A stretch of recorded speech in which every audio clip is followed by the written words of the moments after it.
I'm going to the storage unit to work on a CRX. I'm gonna have to flash back to around November. It popped up on Facebook, and it was kind of a spur of the moment purchase. And in my crazy mind, I thought I could fix it and sell it for a little bit of profit. We'll see how that goes. If you're new to the channel, my name is Mac, and I just like working on cars. And this is where I document most of what I do. I hope you enjoy.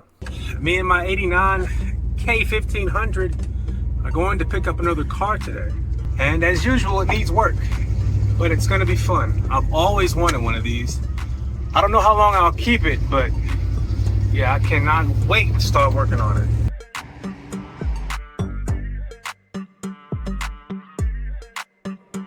Here's the engine bay of this beauty, but first I gotta replace the battery. Well, this is all chewed up, so I'm just gonna jump it with the new battery. Hope that works. So here we have a 1989 pulling a 1988. It's pretty, isn't it? The 80s, baby, rad wood. Well, we made it. Now I just gotta get it off the trailer and into the storage unit. I got it in its new home, but it smokes a ton. That little bit of me pulling it from the trailer to here, I made all of that smoke. But here it is, my 1988 CRX Si. Or as I call it, the CRX Si. But yeah, this thing is in pretty good nick, man. I am very excited to start working on it. And the old girl performed flawlessly, but she needs work. And I think the extra pressure on the brakes is what made it come out. So a week after picking it up, I finally got to put my hands on it. First day, I just wanted to drain the fluids and get a lay of the land, see what I was working with. And at first glance, it looked pretty good. The only modification I saw was the intake and a bit of wiring. The first thing I did was take out the battery. Anybody who's worked on old Hondas knows that this battery is way too big. The battery was jammed in so tight that I had to take the intake off to get a good grip on it.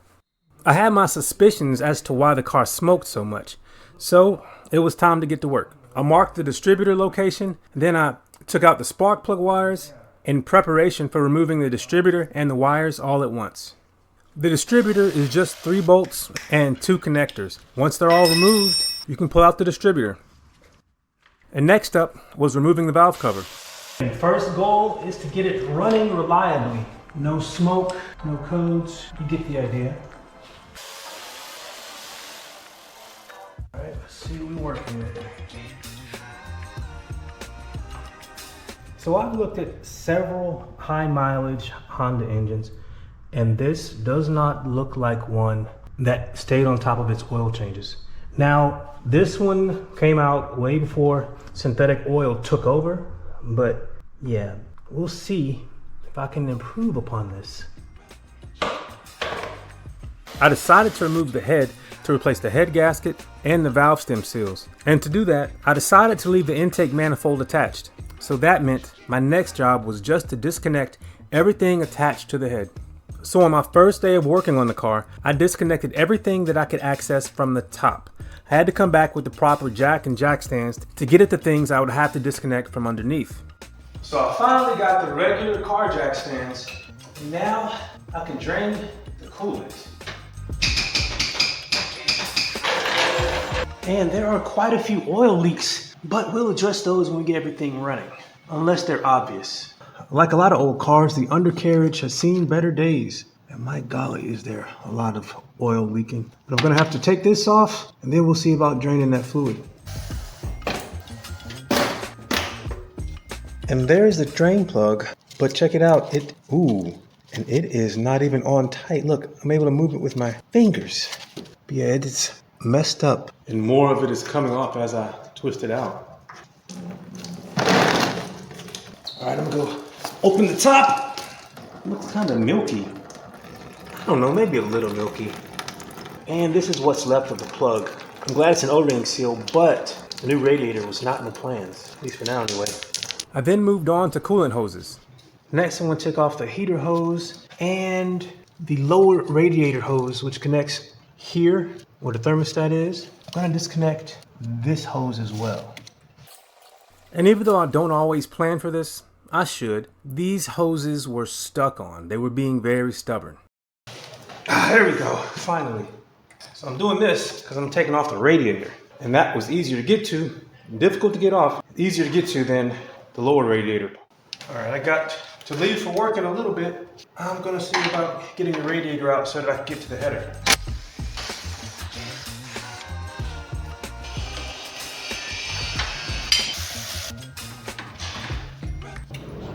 All right, now I gotta disconnect all the fans.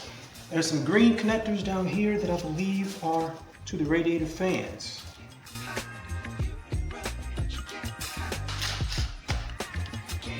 This will be the last thing I do before I head off to work. Get it out. It will be a milestone. Well, I freed this somehow.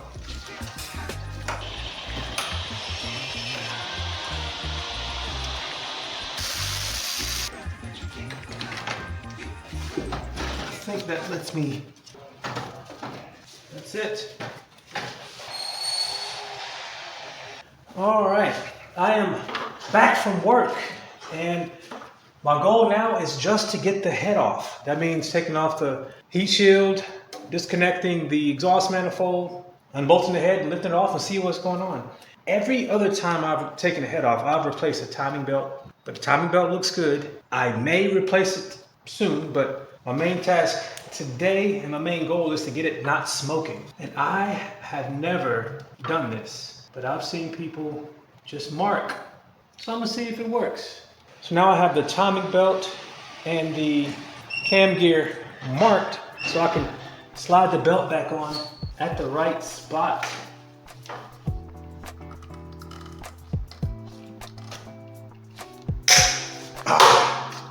Thank God it comes off easily.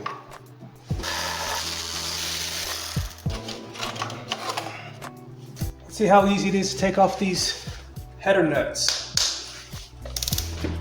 Ah, nice. That one's broken, so this will be fun. And this one is broken too. So I'm under the car and this is where the header connects just below the oil pan.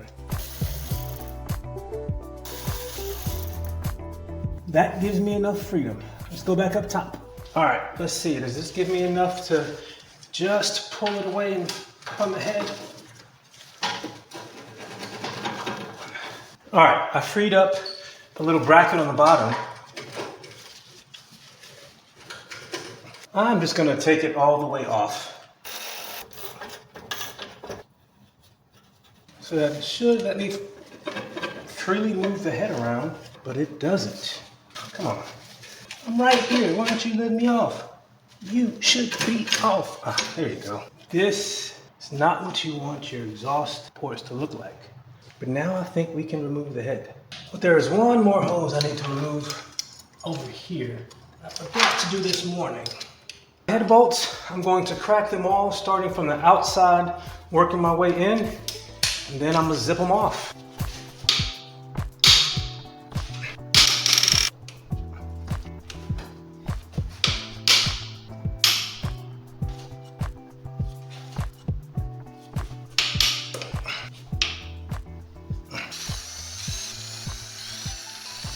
All right, let's see if I will have a successful lift.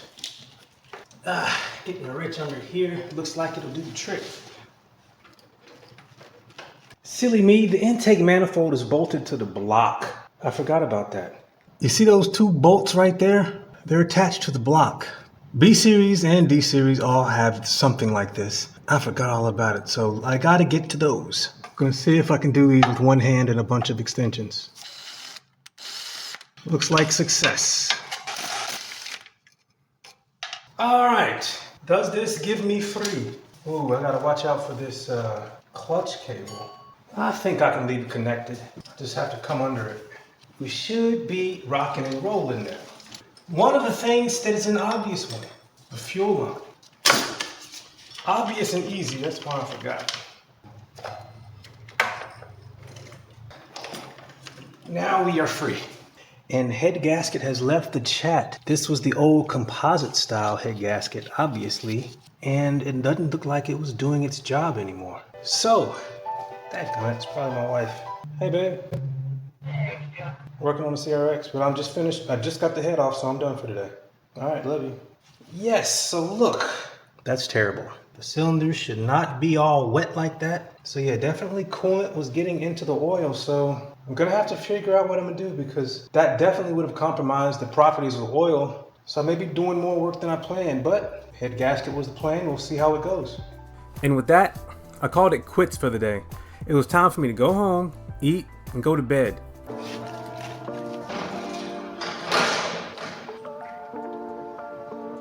So I just got off of work. Last night, the name of the game was getting the head off. Tonight, it will be cleaning the head and the block.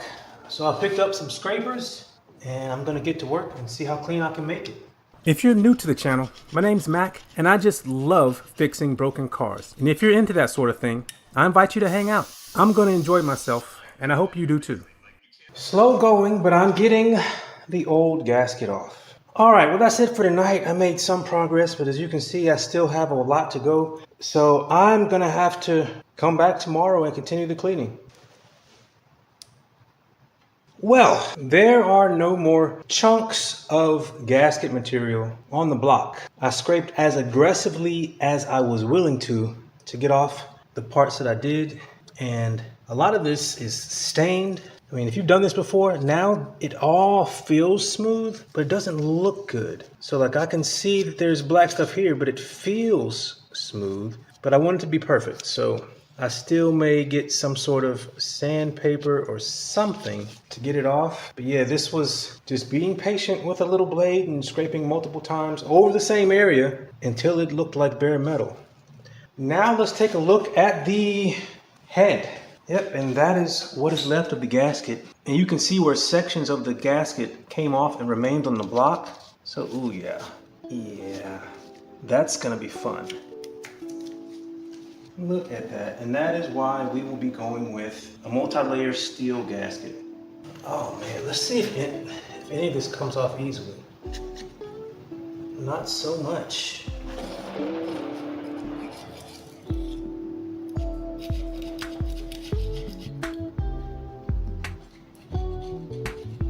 Well, it's a Saturday morning and I'm back. I'm gonna see if degreaser helps loosen some of this gasket material.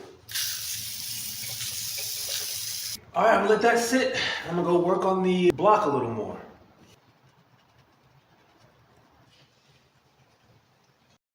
In the past, when I was removing composite head gaskets, a razor blade was always enough. It took a while, but I never got so frustrated that I wanted to try something else. That's not the case this time. So I did some research and came across something that a lot of people like.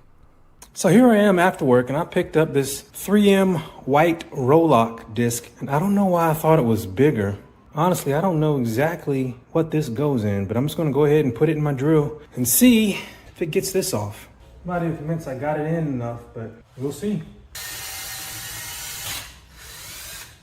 Nope. All right, what I didn't know when I bought this is that it needs a little holder.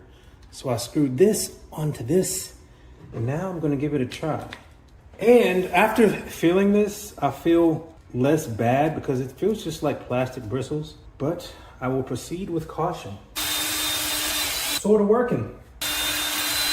Wow, it's sort of working. It's taking a while, but it's coming off, so I'm gonna keep going.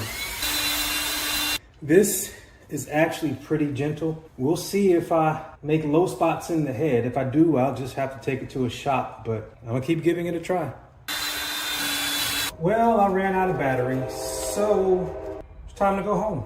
I have finally got all the gasket material off the head, and you see it's a little dirty, but that's smearing from cleaning it off with the brake parts cleaner. So now I'm gonna go look at the block and see if I can do the same thing. But yeah, those things are great, but they don't make it quick. You still have to take your time, go over it, keep it moving, and eventually got clean. So with the head's mating surface finally clean, it was time to see if it was warped or if I made any low spots by trying to clean it. So with my feeler gauges and a straight edge, I checked across one diagonal, across the middle, across the other diagonal, across the intake side, and across the exhaust side. I think the head is good. Not in machine shop good, but not worth taking it to a machine shop.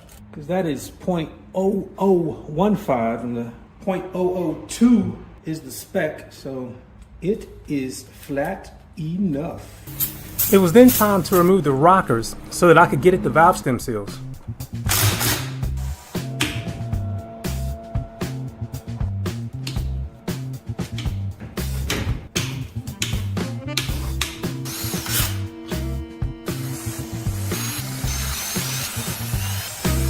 So I am back from work, and it took some prying to free the rockers and whatnot from the lower part of the head. But I think I got it now. There we go. And this thing looks like it didn't get regular oil changes, or it's just that they used subpar oil. Way more sludge than I've seen in similar Hondas of this vintage and mileage, I should say. I mean, look at that. Look at that. And now that the rockers are off, all the valves should be recessed so I can sit it flat. Let's see if this valve spring compressor that I've had for so long will work. It might not. The little plate on top might be too small, and it is. So let's see if I got another solution. Sometimes you don't want to drive to the store, so you work with what you have. Oh yeah, that should help. Even though one side's bending faster than the other. Let's see if that works. And it looks like it will work. Got my magnet handy, let's see. There we go. Come on, you little peepers. And that is what I'll be replacing before I reinstall the head. So I'm gonna do it on all of these. So that's 16 valves. So let's get to work. And those are the little keepers that I removed. I don't know if you could see it before. You know what? I might as well set this aside. Come on.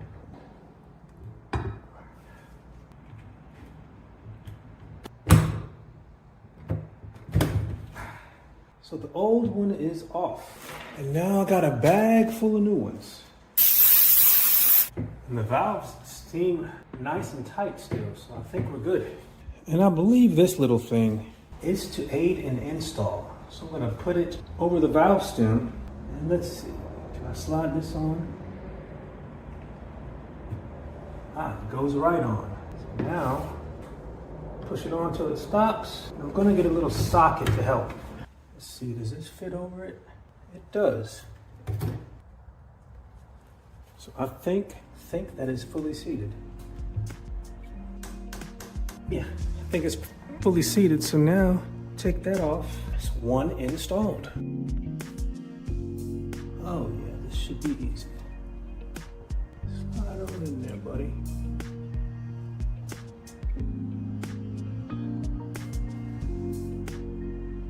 I think I got them nice and seated. I'm going to release the tension on the spring.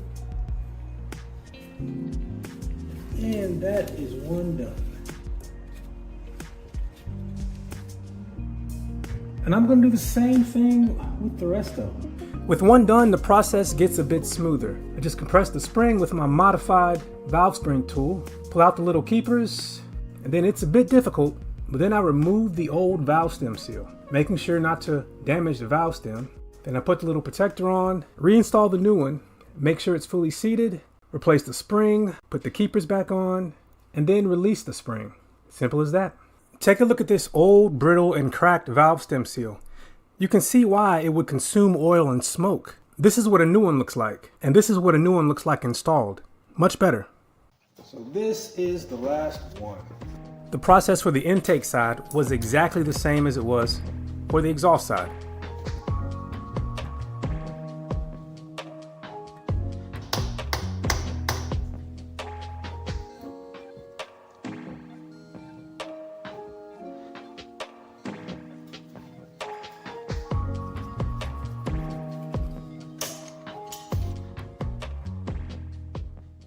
I turned this over to clean it off a little bit, and thankfully the kit I bought has these seals. So I'm going to replace them because they do need it. I mean, look That's an O-ring. That's supposed to be an O-ring. It is no longer elastic. It's crazy what time will do to rubber.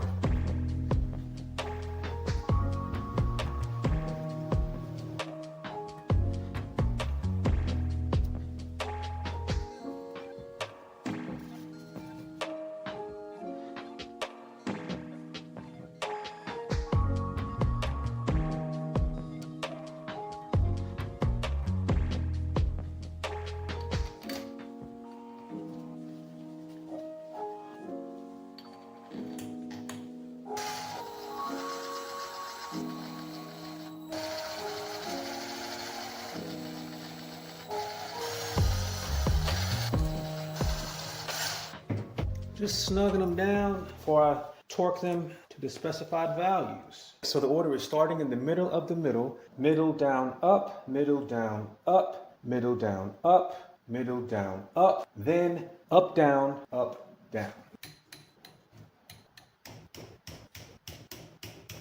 It also makes sense to go ahead and replace the camshaft seals. It was definitely leaking. The new one.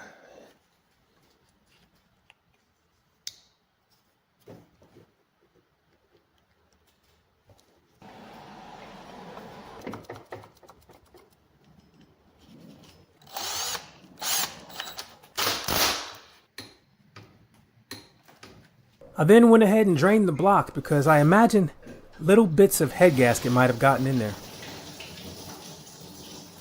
All the old coolant. And look at that. That's nasty. And then it was time to clean out the threads on the block in preparation to reinstall the head. But just to be sure, after cleaning the head, I wanted to make sure I didn't have any low spots. So I checked it, and it checked out good. To clean out the threads on the block, I prefer using a thread chaser, but I didn't have the right size and pitch, so I just used the old head bolts. I would run the bolt in, run it out, clean it, and repeat. I ran them in and out until I convinced myself that the threads were clean. Some took longer than others to clean out, but that is to be expected, I guess. For added insurance, I spray head gaskets with this copper spray. It only adds a few minutes, and I've never had any issues with it. I'm going to let it dry right there while I clean off the head and get ready to put it on.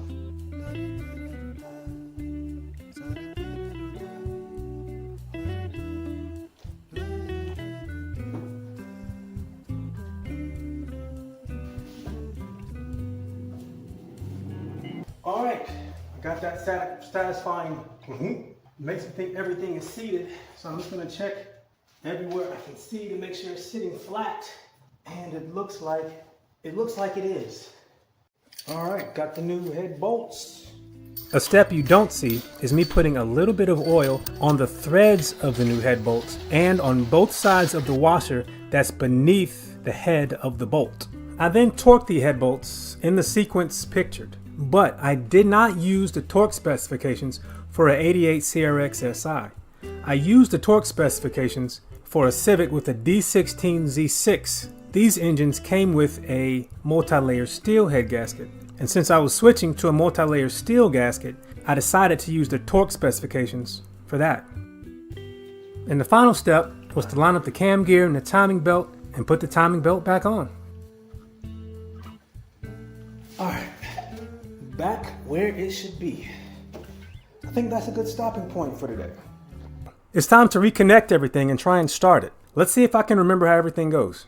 So here we are. Head's back on. Plan today is to get it back together and try to start it. So let's do that. I started off with the wiring harness. Reconnecting the injectors came first.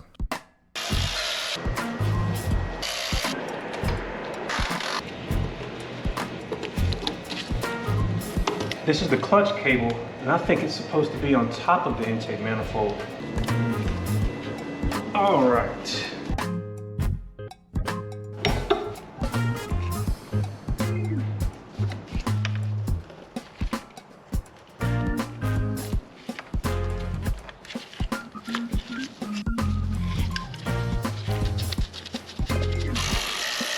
All this stuff is filthy, but I don't have water here. And when I get to the house, best believe I'm gonna do some cleaning.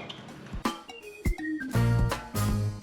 had to cut this back to good tubing because it is awfully brittle and it was framed. I don't know if I have enough for it to reach. Well, that'll have to do until I can replace it. And a lot of this stuff, when it's sitting way over here, is a puzzle. As soon as you lay it back, it becomes kind of obvious where the tubing goes. And I'm glad, because this is a lot to remember sometimes. At this point, it's this rat's nest of tubing back here. Or shall I say bird's nest?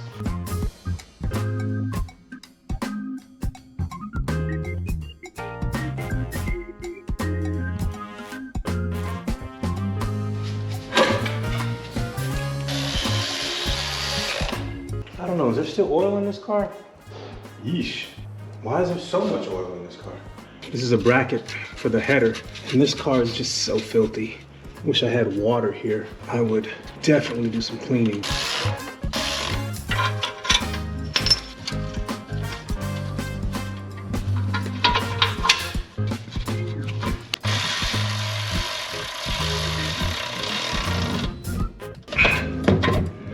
After seeing that oil level, of course, I'm gonna drain the oil.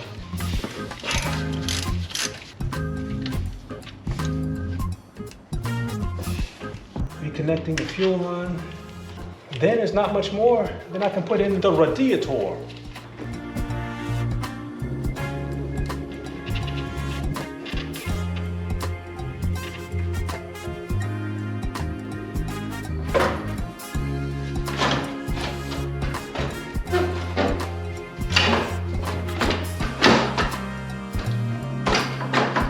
And did I get it on the mount the first time?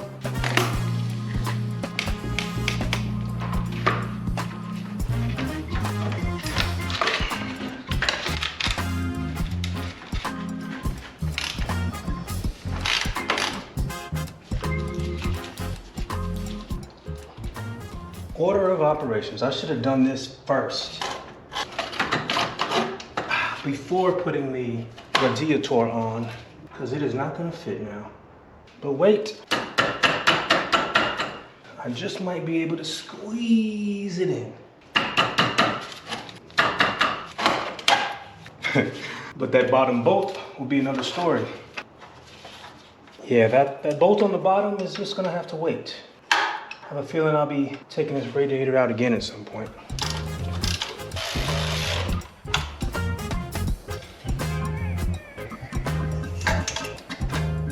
Upper radiator hose. This does not look like the right hose, but it was working. See, that's a tight kink.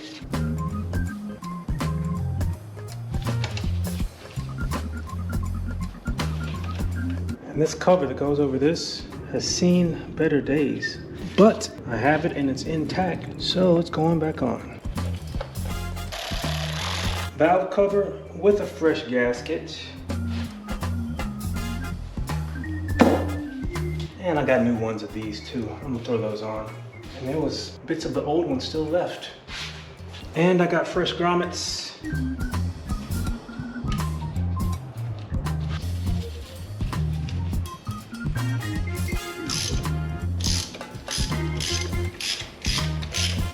Just snug. I wanted to quickly throw on a new O-ring for the distributor because it was filthy. I've cleaned it up a bit, but it was obviously leaking terribly from here. This is what happens if you just never replace stuff. This old O-ring, it's supposed to be rubber. It is now hard. It's supposed to be pliable and soft. When it comes off, it's gonna be brittle like plastic. See, look at that. See, it bends a little, but this is not the way an O-ring should behave. Watch this. O-rings shouldn't snap. That's crazy. Yeah, the new one is sitting pretty.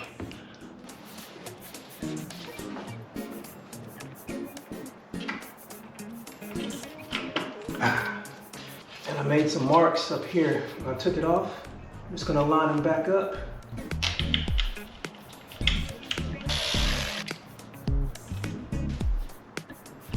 I left these connected because they should all go back in the right order. Let me connect the distributor right quick. I guess this bracket that holds the clutch cable goes right here. And I had another bracket that I didn't know where it went, and I think it goes here. That does look like the right spot. Gotta put the battery in, freshly charged. There's no battery tie down. These terminals do not look good.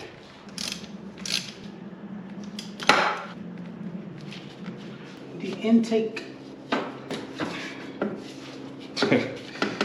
I guess that's what we're working with for now, huh? I forgot the radiator brackets. Looking around, this was the only thing on the ground. Okay, maybe that's this one.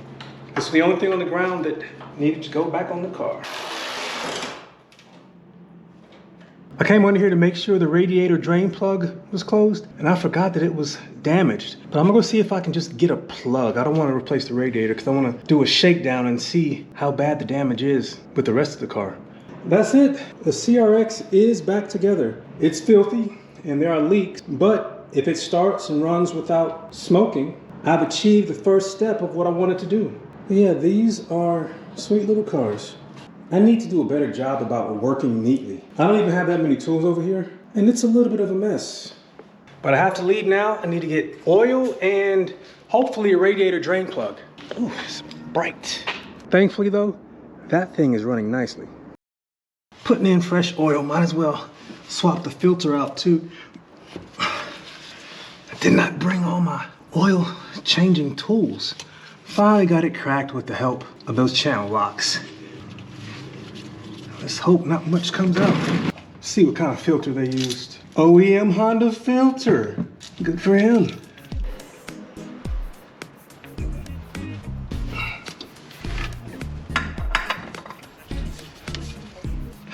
I forgot a funnel. Look at that. That will work in a pinch. Just under 4 quarts of oil. Actually, I gave it just a little too much, but hopefully it'll get sucked up into the filter and that'll account for this extra I gave in. I got a new plug for the radiator. Hope it fits. Why did I even put this back in? This is my fault. I should have just left it out. Looks like a good match. Just till it stops. Boom. Because the O-ring is seated. Now we're good to go. It's 1 gallon. It is now to the top, and I do not have my bleed kit with me. I don't care, it's just water. I want to see this thing run. We're almost to the point where we find out what I missed. I almost missed the tube that connects to the auto air control valve that goes on the bottom. You can't even see it. Yeah, I almost missed that. So here we go. I don't know how much I'm gonna put into this car, but still, I want this to be in a better situation. Here goes nothing.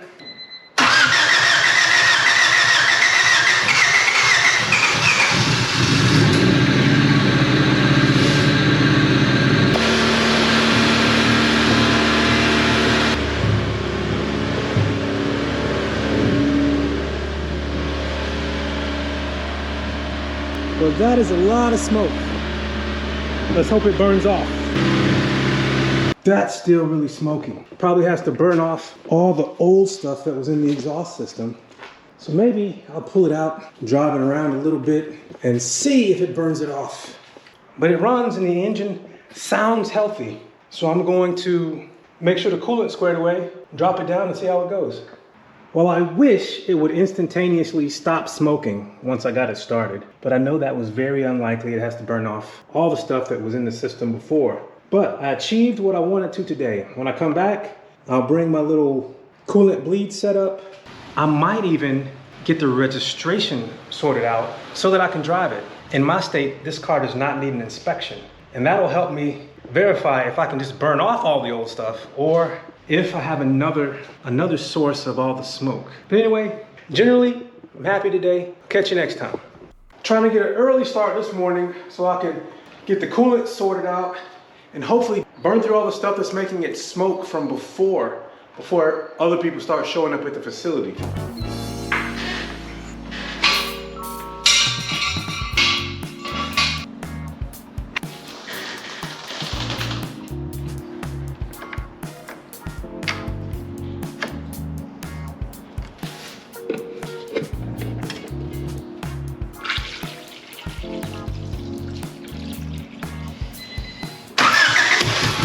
Yeah, did you catch that? This is the first of a few unexpected things I have to deal with today.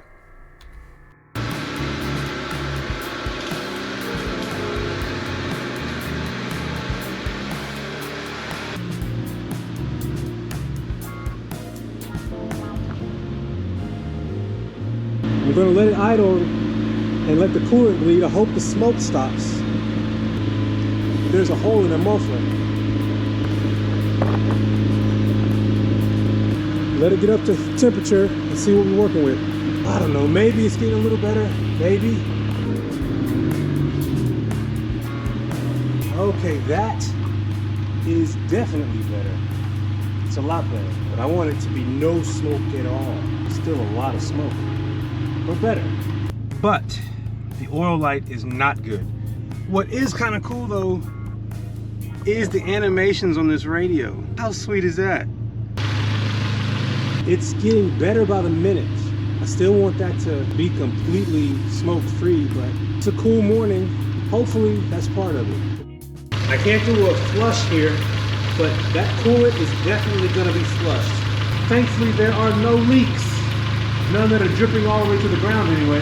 That is nothing like it was before, but it's still a bit smoky. I'm gonna pull it in, I'm gonna investigate the oil pressure, and I'm gonna go look for the title. I thought I had it in the glove box, but it's not there, so maybe it's in my backpack. I was gonna go to DMV and register it today, but if I can't find the title, I can't do that.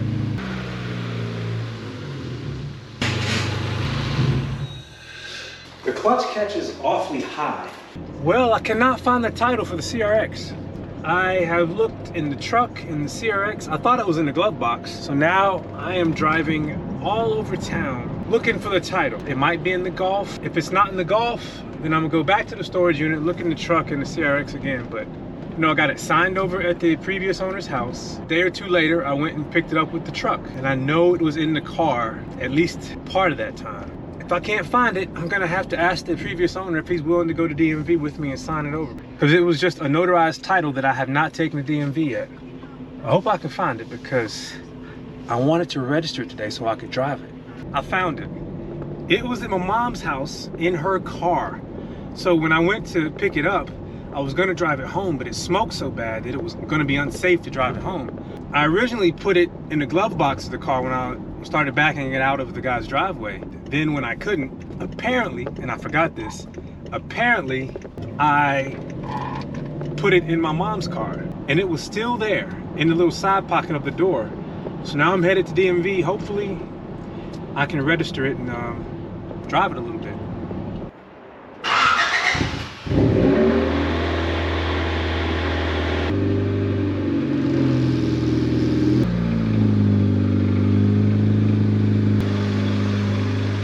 All right, I'm not gonna drive it out on the street yet, but I am gonna drive it around the facility. Let's see what we got going. The clutch catch is really high. And I do think the oil pressure sensor is working. So I may have to get a new oil pump because when I turned it on, it was off, but as it heated up, it stayed on. It's not good, but I do have a D16 Z6 swap I could throw in if I wanted to.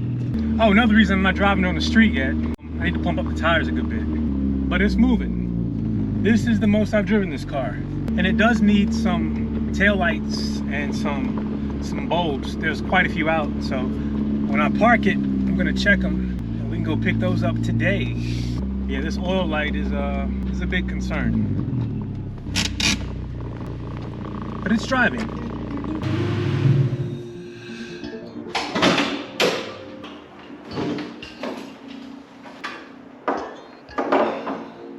I'm getting an early start on the WRX today. I said WRX. I meant CRX. I drove the WRX today. And I noticed this.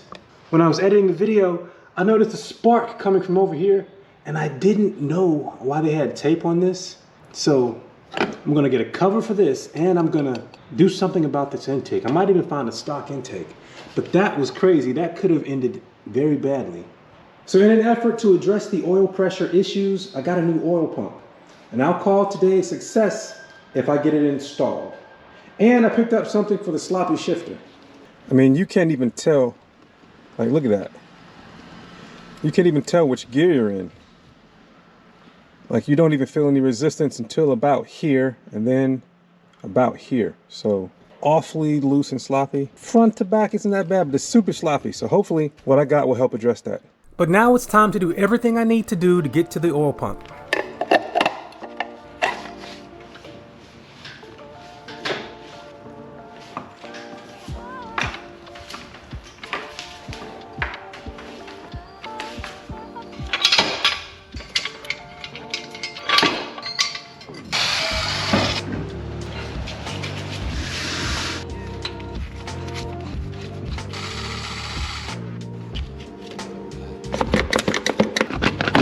I have never seen one like this used on a car.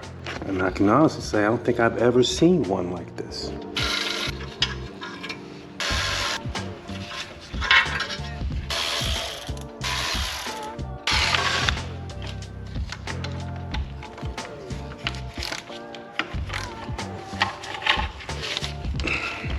And I said this one was gonna be hard to put in, but I got it in from the bottom. I think I got it.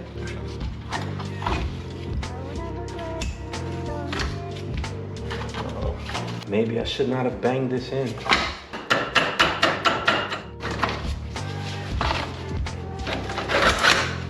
Tilt it that way, then pull it up. That made it a bit easier.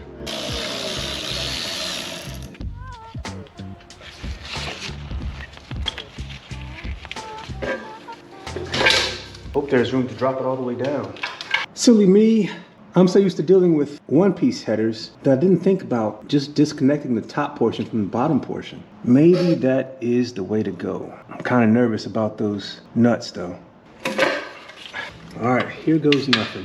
They look pretty clean, but they're not feeling it. All right, let's try again. All right, got that one moving. Got that one moving. And the last one is always the worst one. And it's moving, but it's giving me trouble. Yeah, that one is not coming out smoothly.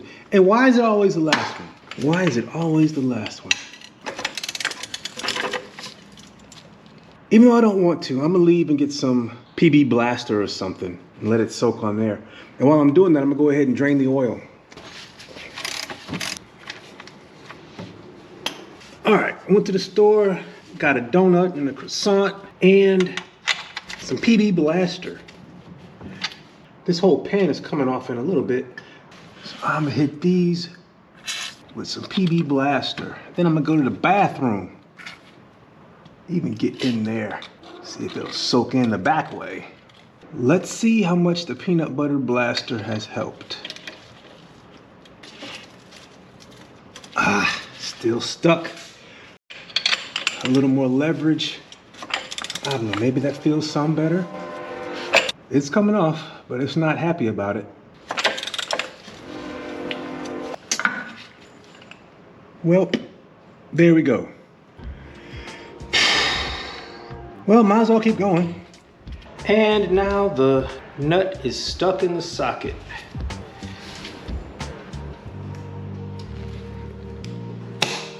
Dadgummit. Part of the problem is, whatever that is, what is that and why is it in the threads? Let's hope the other two come off a bit better. Why? Why was it just that one? But that's the game I'm playing, I guess. Oh, the whole stud came out. And again, the whole stud came out. So that should let this come out all by itself. That little pipe. And that's gonna make the top easier to come out, so I might be getting new headers. So much easier with the bottom removed. Now I'm gonna take off the accessory belts, and this bracket is blocking access where you loosen the AC compressor. And I don't know which way is tightened and which way is loosened, but I'm gonna loosen this nut. That nut loosened. Let's see which direction. Loosen is loosen. And that should be plenty to get this off. Yeah. And next I had to free the alternator so that I could release its belt. One here and one right there. And I'm gonna loosen both of them, and I think there's also one down low. Oh, and they're not even too tight. And this is the one I'm gonna access from below.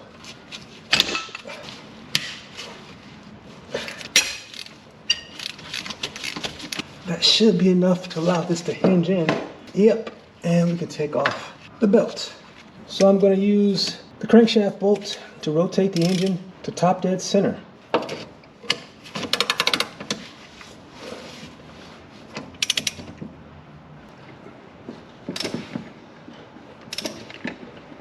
Can't even see the mark.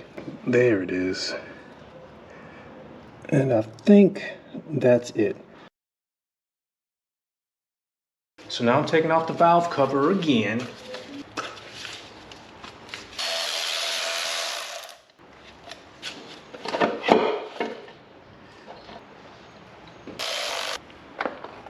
To remove this cover, it'd be easier if I took off the AC tensioner bracket. To make it easier to get to this bracket, I'm gonna take off the AC tensioner pulley. Dadgummit, I dropped a lot of stuff. Now the pulley's off. Now I gotta go see how everything goes back on. Wow, why are they so loose? I didn't loosen them. It actually goes like this. There's a spacer in the middle that keeps it centered. So with a little flat plate on the back, the spacer, then the pulley, then the washer, then the nut. It took me some figuring, but there it is.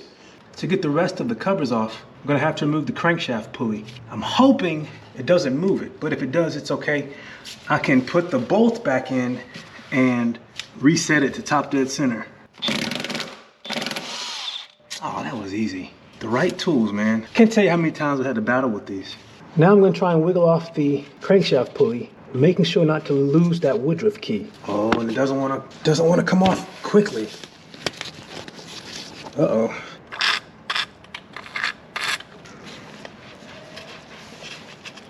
I'm having a time getting this pulley off. I'm gonna see if lowering the engine will help. I have a puller that should help me get that pulley off.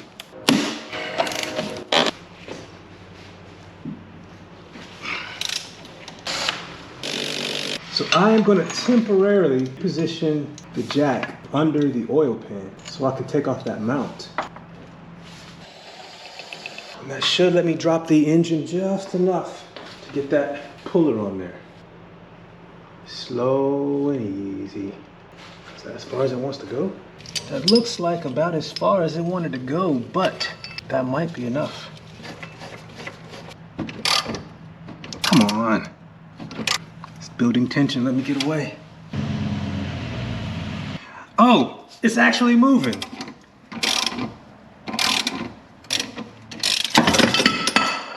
I was disappointed because it wasn't making any noise, but it was actually coming off smoothly. But when it fell, the Woodruff key fell too, so I gotta go find that. I found it, it didn't go far. All right, moving right along. Finally, take the rest of this cover off.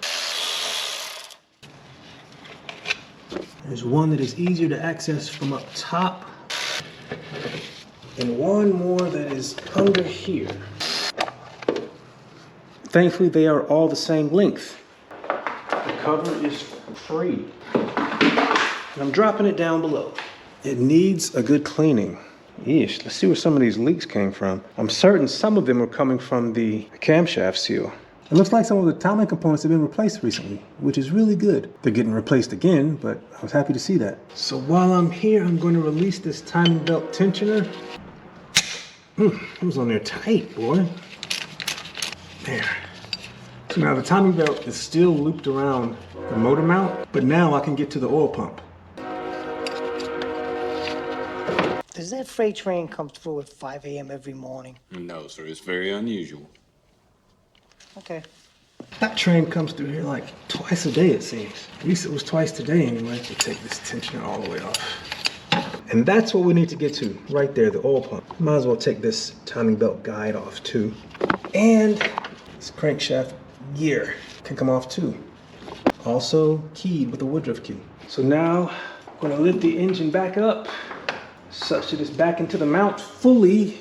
And then I'm supported with the mount so that I can remove it and remove the oil pan.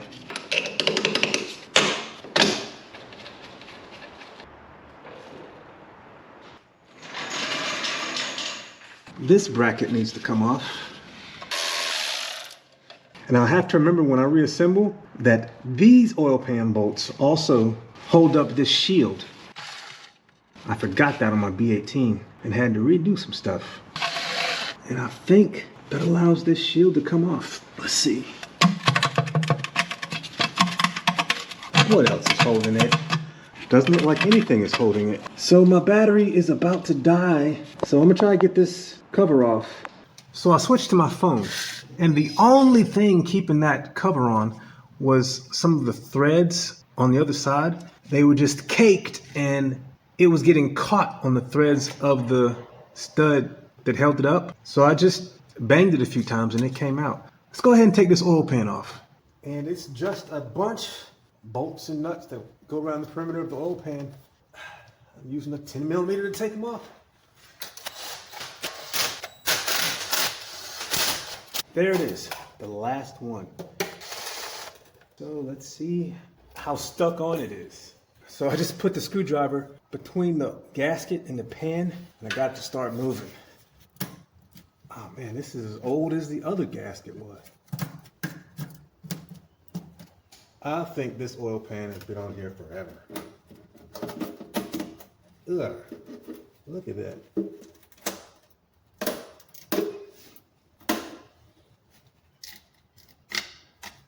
Oh yeah, this is an old gasket.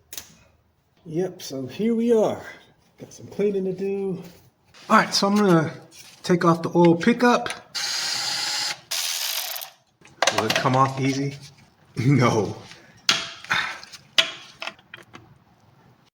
All right, let's take off this old oil pump. And all the bolts look the same size, which is fantastic. And will this thing just come off? Oh, one more timing belt guide. I'll go put it with its partner. Looks like we had a leak here too, potentially anyway. That was pretty smooth. I think that's a good stopping point for today.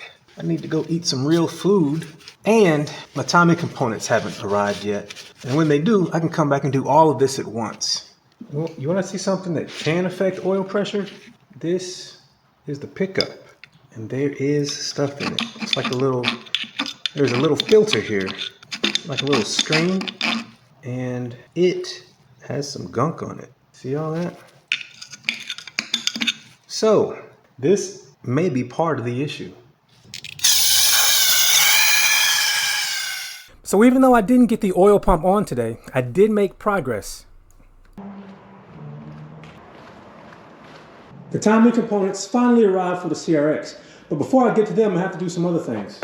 I have to thoroughly clean the oil pan and the oil pickup. Those are hard to find. There seems to be a good bit of gunk in this oil pickup. I mean, what is that even? This does not bode well for the rest of the engine. It's gunk. It feels solid at first, but when you press it, it just kind of caves in on itself.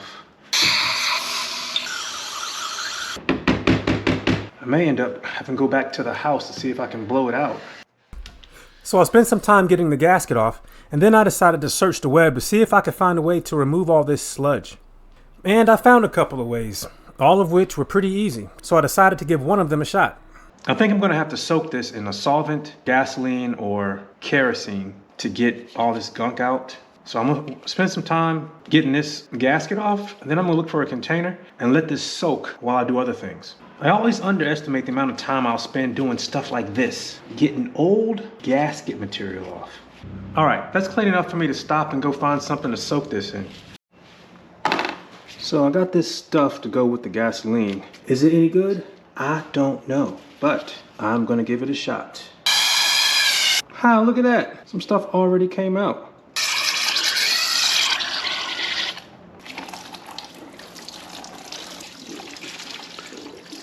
So this is now completely submerged. We'll see if it works. I wonder if putting gasoline in ultrasonic cleaner would help. But anyway, I'm gonna let that soak while I do the other things. You ever lose something and then you find it by accident? I was looking for the handle for this pick. I put it over here to hang up the head gasket while it dried with the copper spray. And I just happened to glance over here and there it was. I might as well throw the oil pan bolts in there as well. Let's see if that helps them. I can't tell what is supposed to be there and what isn't. I mean, look at it. Is this just grime? Or is that supposed to be there? Maybe that is RTV.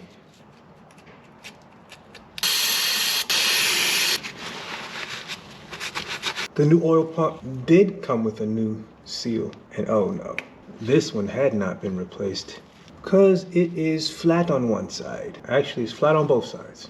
So now I've got to clean this really good as well. Yeah, that is just caked on oil. All right, I'm not gonna go crazy trying to get that stuff off. I do want to get this as clean as I can. And since I do have to apply RTV to these mating surfaces, I'm gonna make sure they're clean. But after I got the old RTV off, they were pretty clean. The oil compatible RTV that I'm using today is the right stuff because it cures in 90 minutes. So let's see if I can lay a smooth bead. That may very well be the smoothest bead I've ever laid, but I can't leave well enough alone. There's some thin spots. Just try and reinforce the thin spots. Yeah, I made it a little messy, but that's not bad. Later, I was looking in the manual at something else, and it looks like I should have ran the RTV to the outside of the O-ring as well. I hope I don't have any issues with it, but if I do, you know what I'll do. And I have positioned the O-ring, and it does seem to sit nicely in there, so it's not gonna fall out. All right, something I missed is I need to orient it correctly so it'll go on the shaft. So now I have it oriented in the same way that the shaft is. So let's see if it'll go on now. It looks like it. All right. I think it's lined up. I just think the O-ring is keeping this side from sitting flush. The instructions on the RTV say tighten it just until you start to see it squeeze out. And that's what's happening there and over there. So now I have to wait an hour before I torque it all the way down. This is the old oil pan gasket. And look how brittle it is. Not quite snapping like the distributor O-ring, but cracking nonetheless. Now I've got to clean this bad boy because it too has sludge in it. Frequent oil changes really reduces the probability of having this. Because again, I've seen 250,000 mile B-series engines with some discoloration, but absolutely no sludge. But I imagine this has been replaced before, because I don't know if this is an OEM application of this gasket material. Got my plastic scraper, it's coming off pretty good.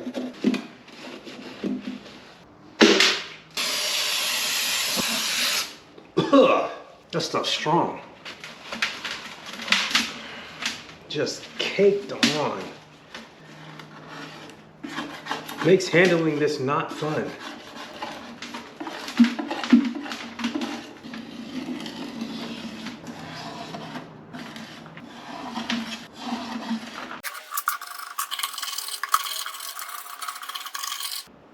So I got the outside pretty clean. At least I can handle it without getting absolutely filthy. So now I'm going to direct my attention to the details of the inside because it's baffled and there is a bit of sludge built up on the wall too. So I'm gonna see how clean I can get this. I decided to try soaking the oil pan in gasoline too.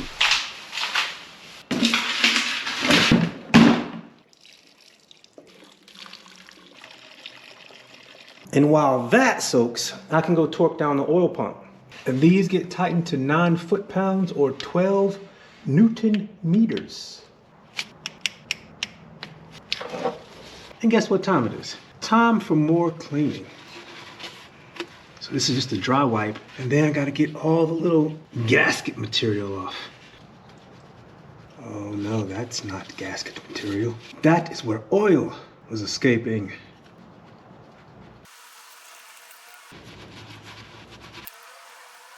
And that is a process I will repeat everywhere that looks similar. This area right in here is quite fun to remove all the gasket material from. So I finally cleaned it off and finally wiped it down a couple times. Now I'm gonna go check on the pickup. This was sitting outside in the sun. It evaporated a lot of the gasoline, but it did clean it out. Not fully, but did a good job. And it did a decent job of cleaning these nuts and bolts. It cleaned it out. Still a good bit of junk that I would like to be gone. Yeah, if I'm scraping a bunch of gunk off the pickup, I am not gonna put this on today. But it's awfully loose now. When I go to agitate it, a good bit comes out.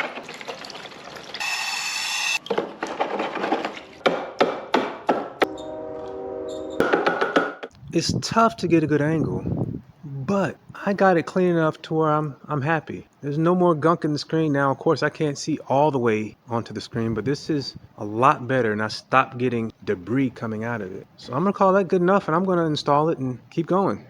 As a reminder, this is what I started with. This screen was absolutely covered in sludge. So here is the clean enough oil pickup. New gasket.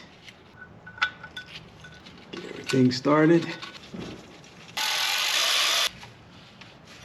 And these get 24 Newton meters or 17 foot-pounds. And these get 12 Newton meters, around 8 foot-pounds. Time to see if soaking this in gasoline helped. I want it to drain out of this into there. And it's awfully dirty. I don't know if you can see the brownish color it has. Yeah, look, it's getting even darker. Well, I think I messed up the oil pan by putting that gasoline in it. That cannot be good. So all that work, and I'm not gonna use this oil pan. Oh wait, all right, let me see if I can clean it. Yeah, I don't know what I did. I don't know if it's a good thing or a bad thing. It looks like a bad thing. It's flaking off. If you're a chemist or a chemical engineering guy, holler at me. That's just a reaction of the oil drying out. It dried out the oil somehow. My guess as to what happened is that the gasoline acted as a solvent and dissolved away any oil that was in the sludge and left behind everything else. The dirt, the combustion products, any additives, that's what is still on the oil pan. And there was so much baffling that I couldn't get all the grit out. I rinsed and rinsed, and I finally gave up. I decided to get a new oil pan. And since I was going to support the engine using the oil pan, I can't do the timing components until I replace the pan. So I'm going to have to wait until I get a new pan.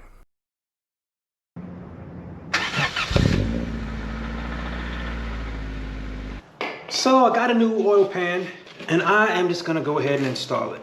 Still going to clean it off just to be sure. And the manual says apply sealant to both sides of the oil pan gasket before installing. And I will be doing just that. It's cold out. This stuff isn't flowing like it was yesterday.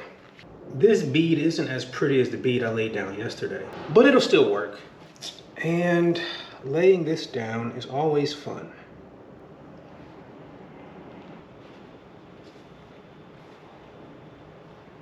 Paid special attention to these areas. And now the flat sections.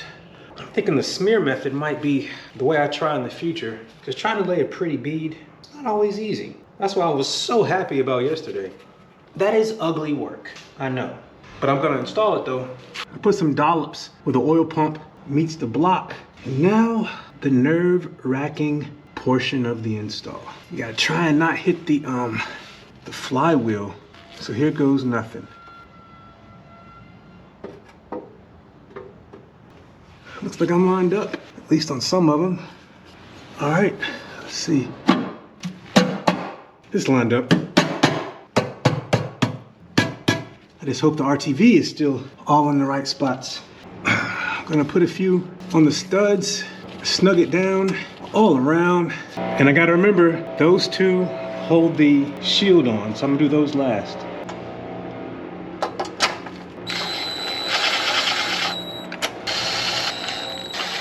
Somehow I am missing two nuts. All right, so that is the last of all the ones that I can put on before I put the shield on. So now I have to wait an hour before I can torque it down. That'll give me a chance to go dispose of some fluids. And I will always transport them in my truck. I learned my lesson by using my Civic one time. A container tilted and I was left with a mess. So from here on out, it's only the truck. The RTV has set enough for me to go ahead and torque down the oil pan. And they say start in the middle using a crisscross pattern in 2 steps, the final torque being 9 foot-pounds or 12 Newton meters. So that's what I'm gonna do. Now that I think about it, with this cover, maybe the thing to do is to put the nuts on, torque it down when everything's set, then take just those nuts off, reinstall the cover, and then torque it to the final torque value. If I have to do it again, that's what I'll do, but I think that's the way to go about it. Let's see if I can get it on easier than taking it off. Just takes a bit of persuasion. Now for these raggedy nuts. And I did find them. They were with the shield.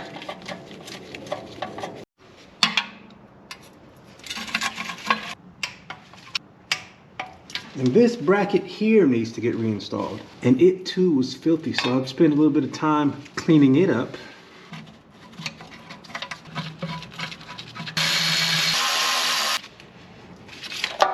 So now I'm going to support the engine so that I can take off the mount and do the timing components.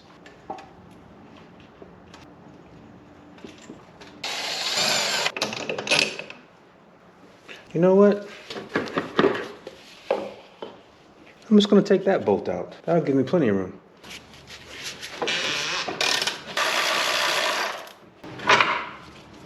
This should be grounded elsewhere.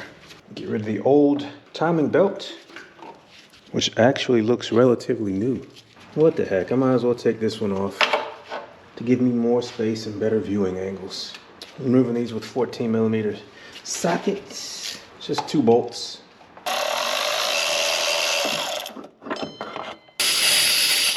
So now I'm going to remove the water pump. From up here, I'm going to access 1, 2, 3 bolts. Take them off with a 10mm. And I should have drained the block. I put a pan down there. Let's see how much water I catch. And there's one right here on the bottom that I am going to take out as well.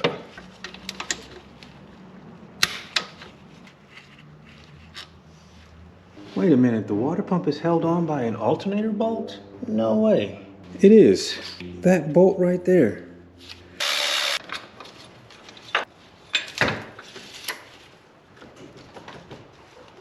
This thing did not want to come off. Just stuck on the dowel. Well, maybe this hasn't been replaced because that gasket is uber flat. Time to clean. And there is gunk in there. I wonder how long this car sat. But thankfully it wipes right out.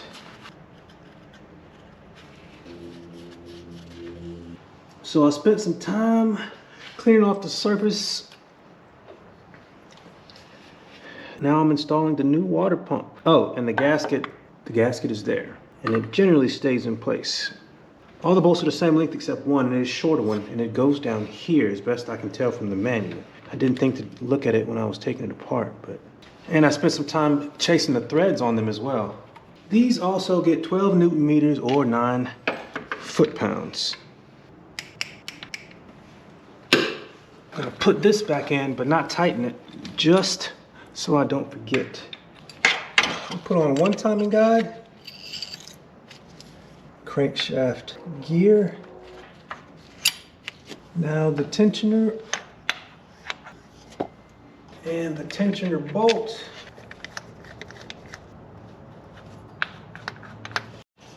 And I will position the tensioner. Let's see, I'll position it on this one. And I'll see, yeah, I should be able to get it up there. And for the timing belt, what matters is that there is no slack between the crankshaft gear and the camshaft gear. So I positioned those first and then went around the water pump and the tensioner. That should be good. I don't know if you can see this, but I'm gonna pull the tensioner up with my little pick. And there. The timing belt should be installed and should be in time, but the tensioner is not tightened yet. And the tensioner pulley gets tightened to 33 foot-pounds. And now it's the fun game of just putting everything back together.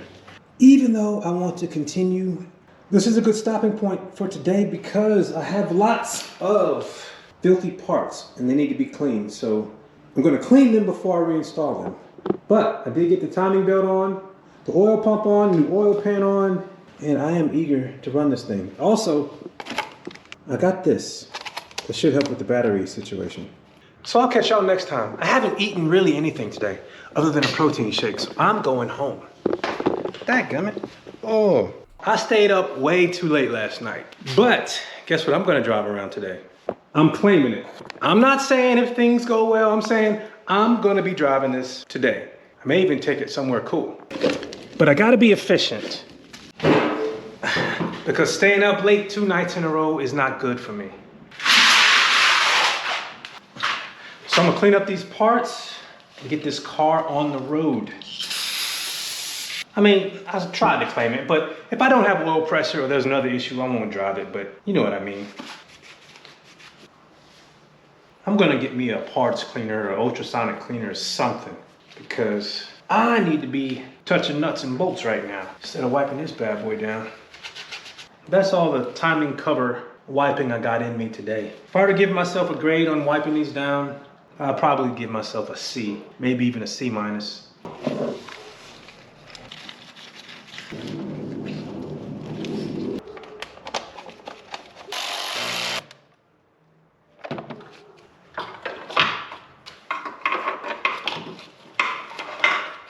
Uh-oh.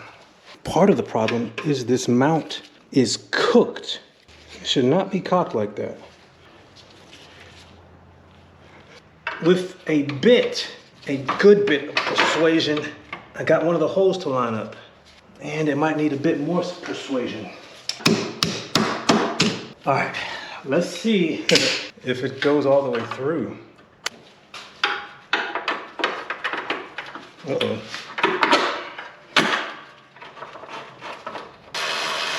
It's in there, but not tightened. So I hope that means, yeah.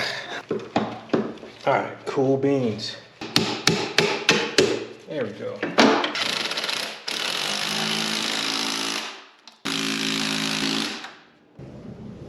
I think this nut's supposed to be welded on.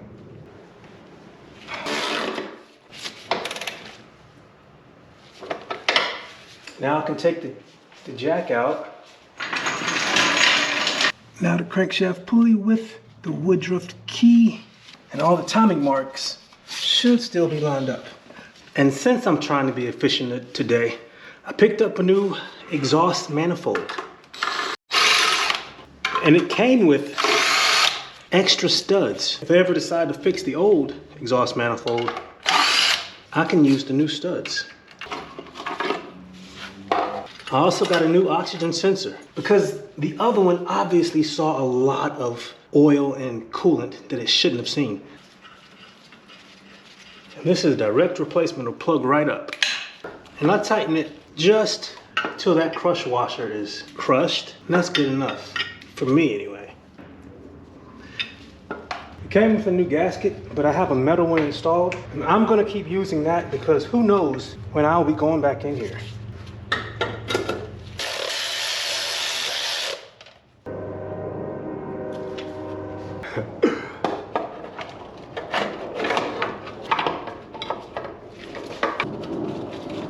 The new header slash manifold did come with a new gasket for up here, so I might as well use it if I can get the old one out. And I'm gonna wipe this down a little bit. because like everything else, this has tons of oil on it as well.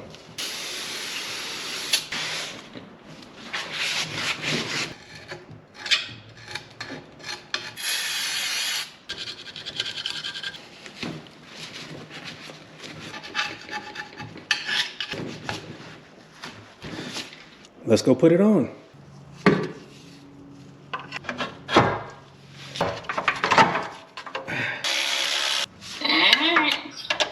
You need something? No, just had heard from me. Want to make sure you're not dead. All right. All right, Love you too.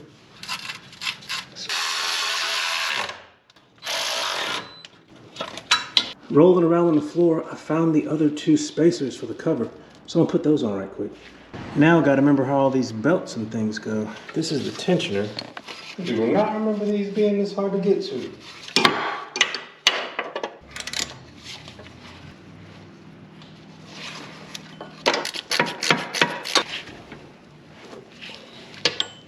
And the pulley and all its friends.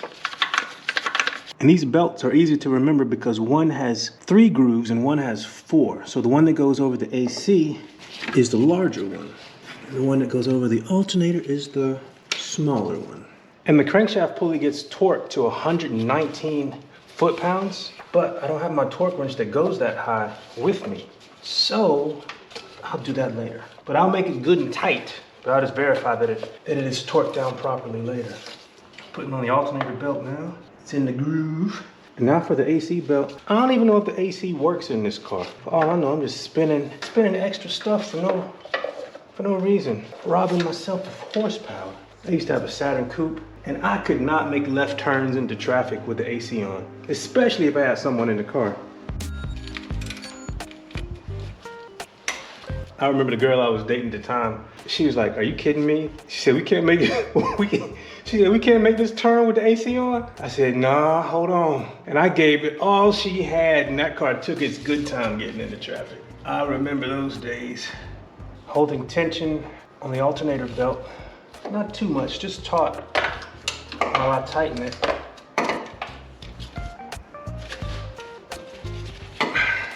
That should be good. Now I'm gonna tighten the little pivot. That should be good. I think that's good enough. If it squeals, I'll tighten it a little more.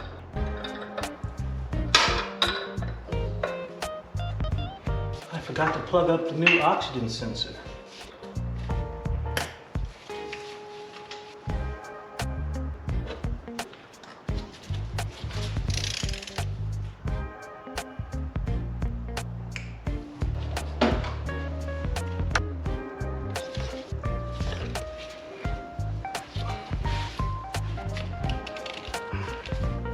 That is not going to work. Well, yes it is. And I need to improve this situation big time. This is all chewed up. That is not ideal. So I'm gonna fix that. Definitely gonna fix that. Another random bracket. You think I would have remembered to bring a funnel next time though. Just under 4 quarts. Oh man, I don't know if I have enough water.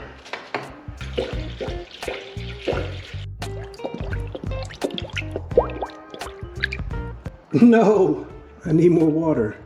Well, I was efficient today, but I didn't think to bring everything I needed. So I'm gonna go get more water, my bigger torque wrench. What else do I need? I think that's it. But you know what? I'm gonna start it real quick to see if I have good oil pressure. Then I gotta go. Well, for now, the oil pressure light is off. I'm not gonna let it run too long because I don't have enough coolant in there. And look at that. That was a fresh start and there's hardly any smoke. All right, I might have to drive it next time. But that is excellent news. I was hoping to have the CRX drivable so that I could take it to this JDM importer. I met him a few nights ago, and we had to discuss a few things. Maybe we could work something out, maybe not. So it's the next day, and I have good and bad news about the CRX. Good news is I got water, and I'll be able to bring it up to temperature and get everything going. But, you can't really see it. I do have a small oil leak.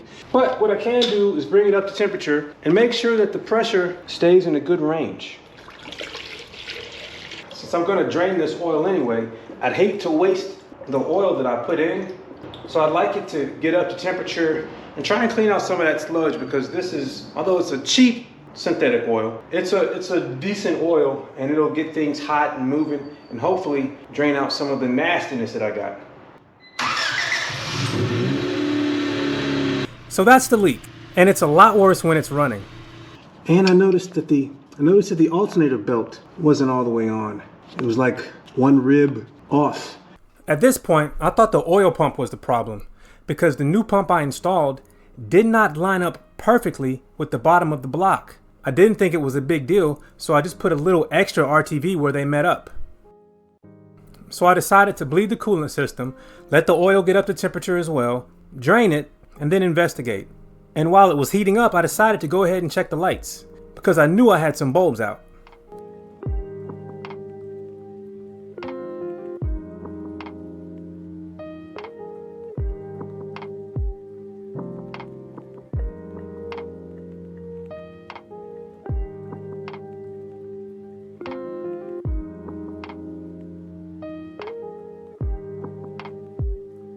So I need a front turn signal light, a rear brake light, and one of the reverse lights. I think that's it. And of course I gotta replace this.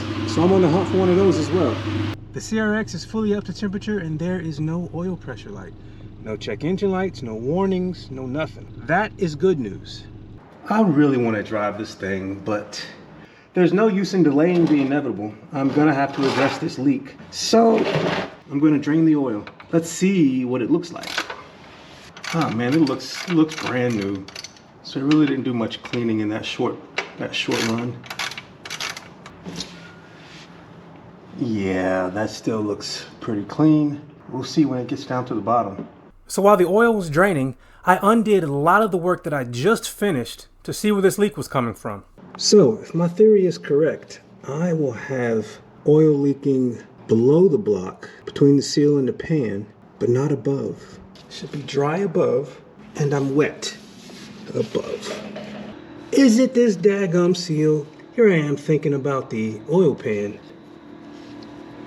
The oil pan can't do that. It's leaking around that seal. Actually, that makes sense, because it leaked very, very, very little overnight, but it leaked a lot while it was running. I might just see if I can replace that seal. See if I can get this one out. So I pried it out. Let's see, is there anything in here that would make me think it won't seal? I saw one imperfection on the pump, but its location had nothing to do with the seal being able to do its job. If you look at the upper part of the seal here, it looks like I should have taken more care when installing it. It seemed like it went in okay, but that deformity says otherwise. Now it could have been a bad seal, but I just don't think I lubed it properly when I installed it. So I got kind of lucky. The parts store only a few minutes from the little shop had one in stock. So I got the new seal, and I probably lubed it up with more oil than is required. But I want it to go on nicely. It seems like it is. All right, the new seal is in, and I think it's prettier than the other one. I like bright colors. So I'm gonna put the timing belt, all the pulleys back on, fill it up with oil, and see if the leak is gone. So I have hooked up everything except for the AC pulleys, because I'll know pretty quickly if that was the actual leak, and that's just one less thing I have to take off. But I did hook up the alternator belt, so let's see what's going on. But I did pick up a funnel. I did clean out a drain pan, so that if it does leak and the oil comes out looking brand new, I can save it and reuse it.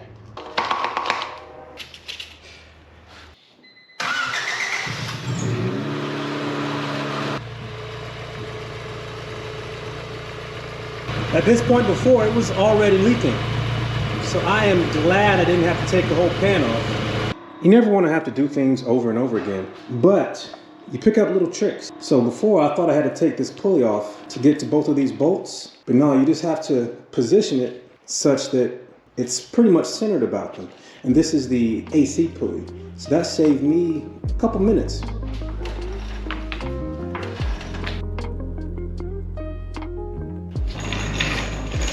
Do I see that you dropped your car? Yeah. You don't know how happy this makes me.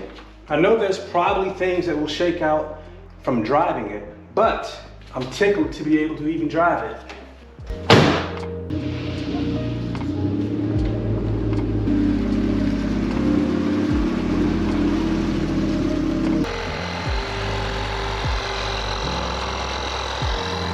All right, so shakedown time. All of that just to get to the point to see what else is wrong with the car. And smoking under idle is not like smoking under load, so we still may have other gremlins. But we'll see. Roll down this window. And this is broken too.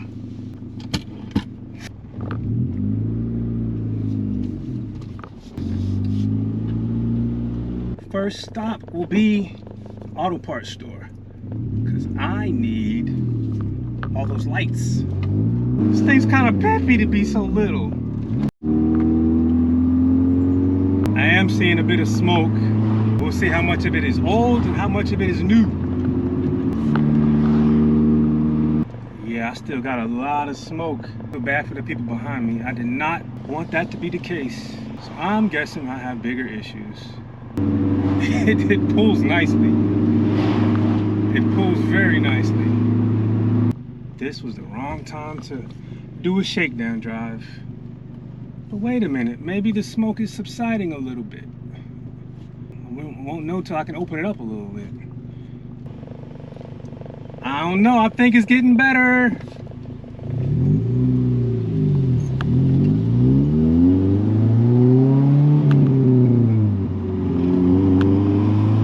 It's definitely not smoking as much sitting still.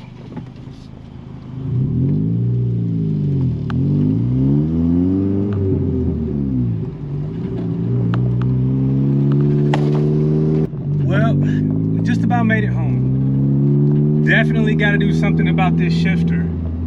Definitely got to drive it a bit more because the smoke is better, but it's not all gone. So I got to see if it's old stuff burning off or new stuff I'm creating. I will be driving the CRX a bit today. So got to replace all the bulbs that are out. And here is a test. Thankfully, I don't see any leaks. And none up here as well. Good. And I'm hoping this is how you take this out. That was it. And what's going on in there? Eek, this is grimy. And there's no bulb in there. But there is a bulb in there. So there's a bulb there and there's one missing there. And I don't know if they're the same type, but I do got these. So I'm gonna see if either of these comes on. I got in the car and turned the headlights on and the blinkers on to see which light was which. I don't know if this is the right bulb, but I'm gonna see if it works. There we go.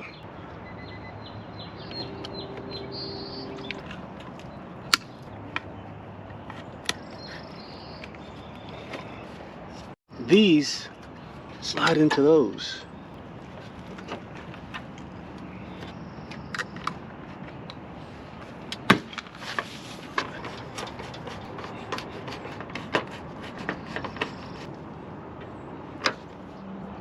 That still seems a bit fast to me.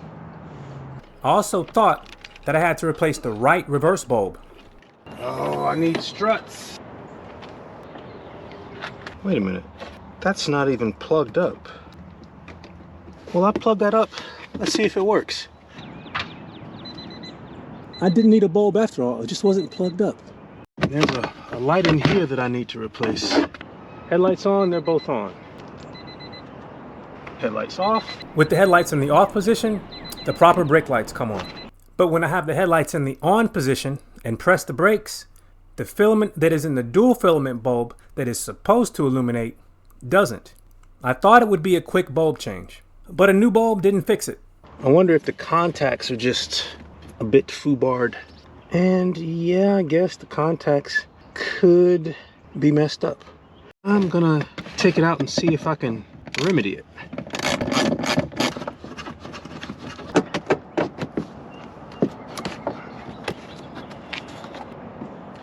It looks like if I clean off those contacts, I may have better luck. It's kind of filthy in there.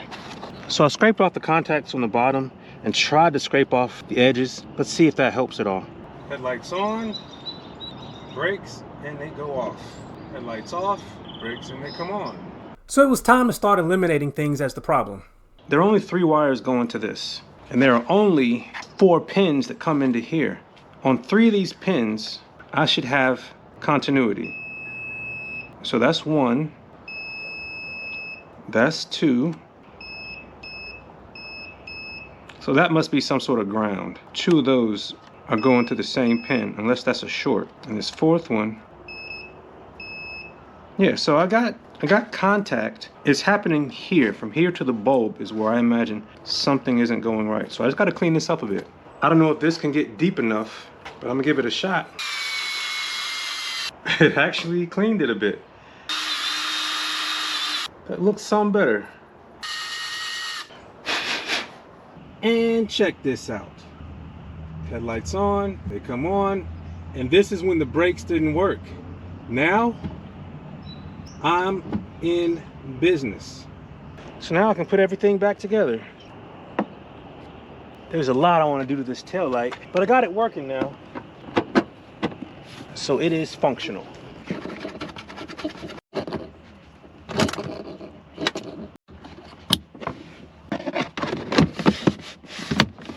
So the final check with everything mounted, headlights on, brakes work, headlights off, brakes still work. So later that day I drove the CRX, happy that the brake lights were working properly, and that's when I encountered another issue. But this one I kind of expected. So I'm driving the CRX, doing more shakedown, and the check engine light came on. I suspect it is spark plug and or oxygen sensor related, because all of that stuff should be pretty foul right now. But I'm having no smoke. I gotta do something about this exhaust though. It is very annoying. It might sound good in the video, but it doesn't sound good in the car. Yeah, it's acting up now. It's stuttering and doesn't accelerate well. I'm imagining it's ignition related. When I got to where I was going, I looked up how to read codes on this car. It's an 88, so it's before OBD2. And thankfully, I was able to view the flashing light on the ECU and decipher what the check engine light was for. With the ignition in the on position, the light would blink a sequence, and it showed me that it had something to do with the oxygen reading. It looks like an oxygen code, and that's what I suspected. So maybe I should have used the old oxygen sensor a little longer before putting the new one in. I'm trying to decide if I'm gonna go all the way home and then work on it, or work on it on the way home. I'm leaning towards just getting back home because I have other stuff to do. I think it'll make it. At least I hope it will anyway. So it made it home, but it wasn't smooth at all.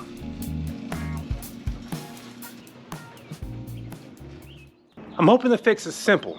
New spark plugs. I'm also wondering, can you clean an oxygen sensor? I don't know what it looks like, but all that oil and coolant passing by might have fouled it. So let's see what we got.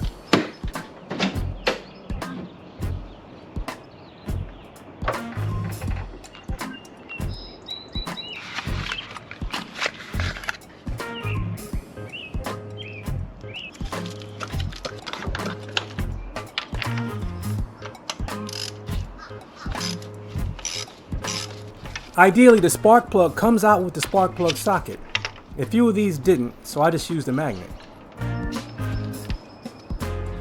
Yeah, that looks terrible.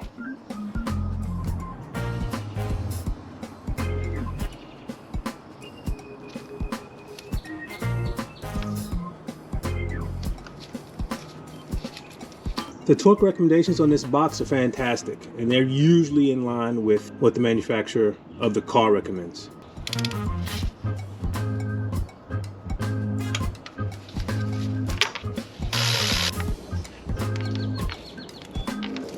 And this one looks terrible. These spark plugs were not tight at all.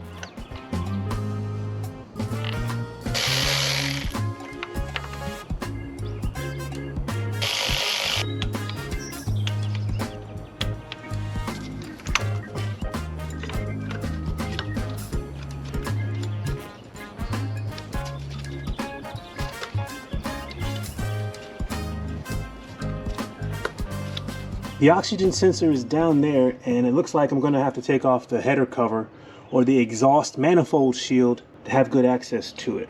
Or maybe I can get to it with this. Oh.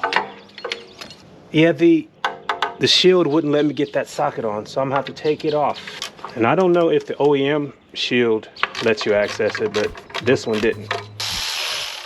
No need to pull it all the way out, just set it aside. With the shield off, I had plenty of room to get to it, and it was easier for me to put the socket on before attaching the ratchet. All right, so I cracked it. Now I'm going to disconnect it. I can spin it out. It's sooty, but I don't think that looks all that bad. So I'm gonna try and clean it up a little bit, and then I'm gonna put it back in. I don't know if this is advised, and I have never done it, but I figured clean it off, reinstall it. If it runs better, good. If it doesn't, worst case, I'll just get a new one. Now I'm just gonna reinstall it.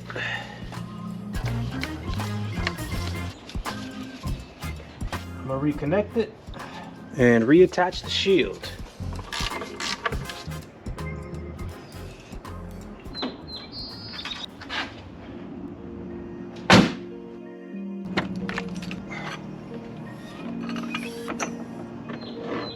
So I'm going to replace this, and this looks right.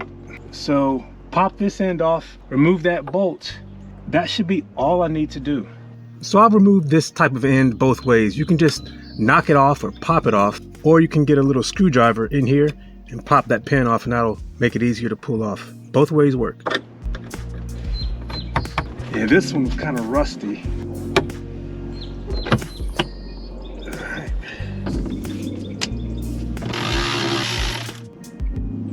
The new strut came with this installation hardware and bushings and whatnot. The only reason I would replace the old stuff is because this looks better. So I'm gonna make sure it's a good match, and if it is, I'll just install the better looking stuff.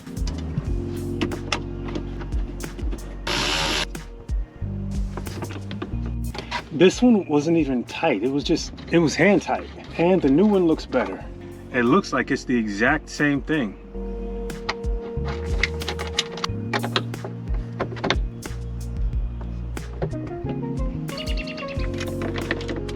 I hope this isn't a messed up thread. Yep. I need to find another solution for this guy. So sadly, I was unable to install both struts. So I'm gonna have to figure that out later. But it is time to go for a drive and see if the new spark plugs helped. Check engine light is currently not on. I'm gonna take it around the block, see how she does. That shifter.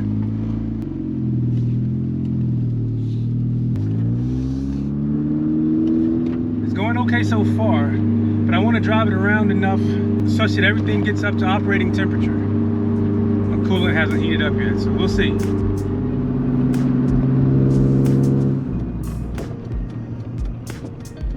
So I drove it a couple miles, everything got up to temperature. The check engine light did not come on. It did not start bucking and hesitating. So I'm hoping that solved it. In the short term, it at least has helped. But as far as smoke goes, I didn't have any smoke on that drive. So I'm gonna rev it a few times while it's sitting here, just so I can see when everything's warm if it smokes at all.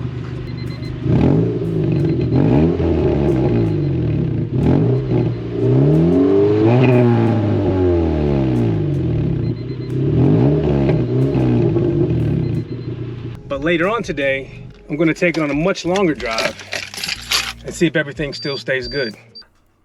Look at that. That right there is why this exhaust is so annoying. I haven't been up under the back of this car, so I haven't been able to see it. That's a much bigger hole than I thought. I've been driving the CRX for the last few days, and one day on the way to my mom's house, I decided that the exhaust was just too loud. I gotta do something about this exhaust though. It is very annoying. So I stopped off at the parts store to see if there was something I could do to make it more bearable until the new exhaust arrives. But I had to park beside my friend's Civic hatch. Check it out. A little mini meet and photo op. So I got this stuff. Let's see if it makes it a little bit quieter. So here's the stuff. I'm just gonna peel off this clear stuff and see if it works. So I got that tape on. but it needs to be held on with something else. So I went and got some duct tape to hopefully hold it in place, because the heat is what makes it stay. I'm in the parking lot of an O'Reilly's. This is not a fantastic job I'm doing, but it only needs to last a few days. This is what the muffler looked like as I left the parts store. It was a hack job, but I had to do something. All right, let's see if it's any quieter. It's already a bit quieter. Let's see how the trip goes.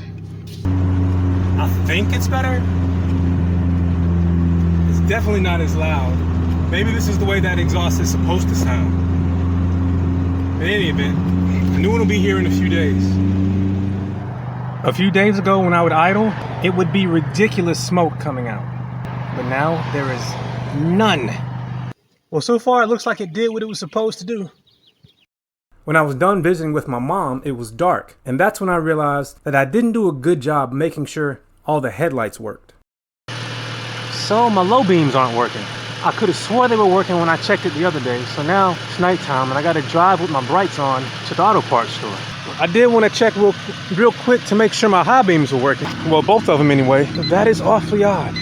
Got to the parts store, threw in a new bulb, and the low beams still didn't work. So I drove home with only brights and knew exactly what I'd be doing the next day. All right, let's see if we can figure out what's wrong with these headlights. So I'm thinking it's an electrical issue like a fuse or something, because even a new bulb didn't work and both of them don't come on. I think the fuse box is over here, but check this out. Are these just tabs where I can just pull out and it comes out? That's kind of cool. Yeah. And the fuses live back in there. According to this diagram, the left and right low beams have their own circuit. And this bottom row is all 10 amps and a 15 on the end. So it should be one of those fuses. Even old cars got these little pullers. So let's see if this one's any good. And it is good. And this one is also good. So it's not the fuses. Let's see if we have voltage when we turn them on.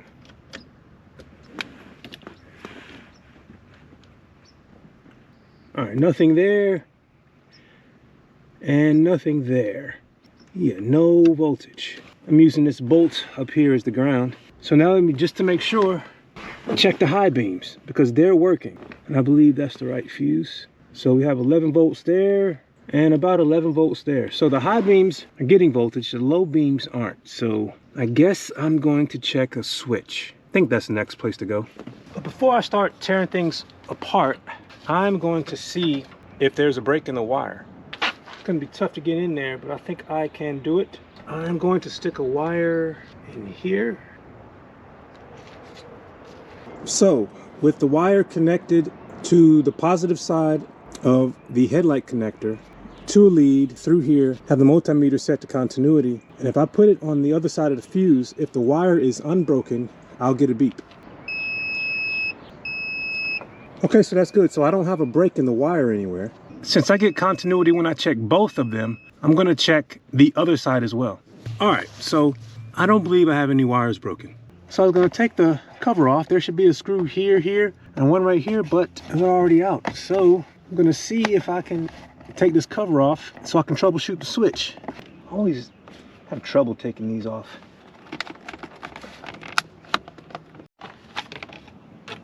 I got so lucky I didn't break anything. There's a ring holding this one in. See if I can rotate it out. This looks a lot like the one on my old Civic. See if I can take this out.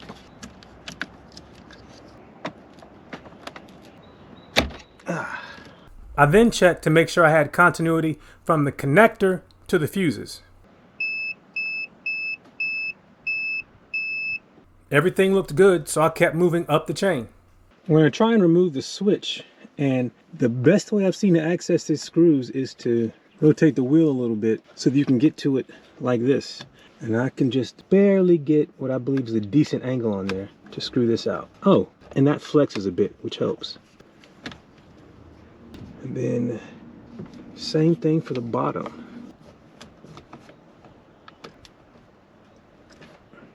That should let me wiggle it out. Yes, there we go. So I doubt this switch has been removed since this car was made.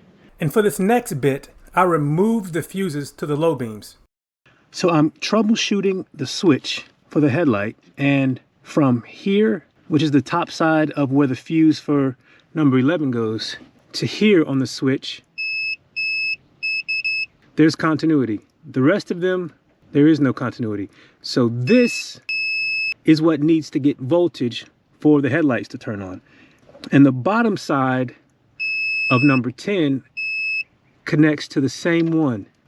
So if I can get voltage to that terminal, the headlights should turn on. So I looked at the diagram, so I'm gonna see if I can convince myself that this switch is working. Off position, nothing is connected to what amounts to the white cable over there.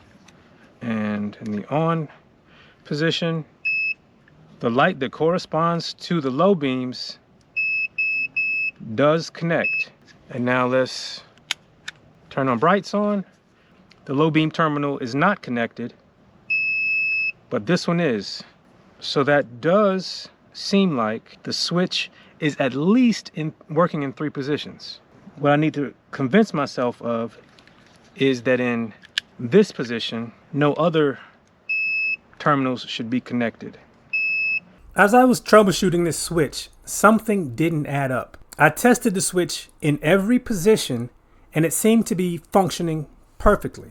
I even got confused and turned around a bit because the pinout wasn't making sense. No, I had it upside down. All right, so now I really think I understand the wiring diagram. After checking everything multiple times, I finally realized something. And in the full-on connection, so this should be low beam, I am still getting nothing. Nope, I'm getting the connection there, but on the plug, that's an empty terminal. So I don't understand what's going on. But I then figured it out. In the headlights on position, the switch connected this terminal, and the corresponding position on the connector is this. So that prompted me to look into the switch. The fact that it connected to an empty terminal made me question as to whether this was the right switch. So I looked up the part number and I said this looked like the one from my coupe, and it says in all the compatibility charts I'm seeing is that this is for like a 97 Civic. No wonder the headlights don't come on.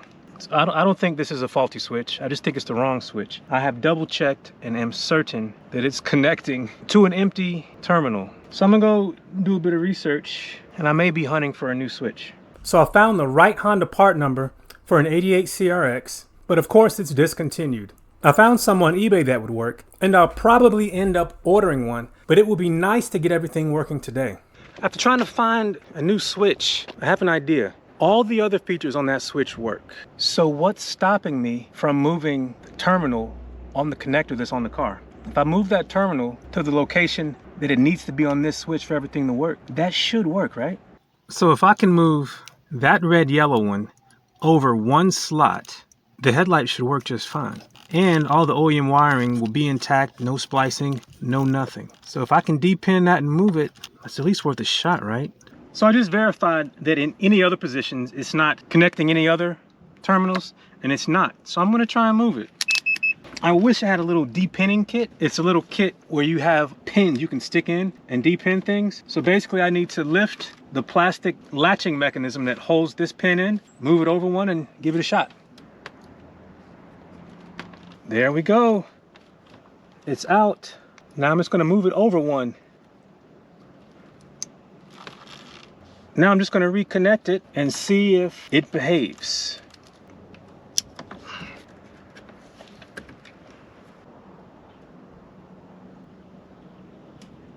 Wait a minute, are they on? No, they're still not on. Wait a minute, this one is on, but this one isn't. That's because it's not plugged up. Wait a minute, now they're working. So that's off, low beams, high beams. Low beams, high beams. I think we're back in business. So now I'm just gonna put everything back together. Now, if I hadn't tested new bulbs, this would have been a free fix. Just a bit of troubleshooting. One day I'm going to organize my garage, but it's not today because I got something that I've really been waiting on for this WRX. I mean, replace the W with a C. I got the new muffler or axle back for the CRX. So today I'm going to go hopefully make quick work of installing it.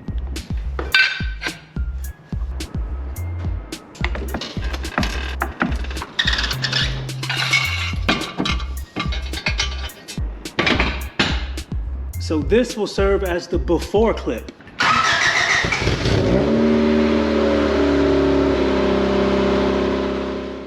I should have bought my larger floor jack. There's not much room to work, but there's not much work to do, so hopefully it'll all work out. Even though these nuts and bolts don't look all that bad, they're still getting some peanut butter blaster.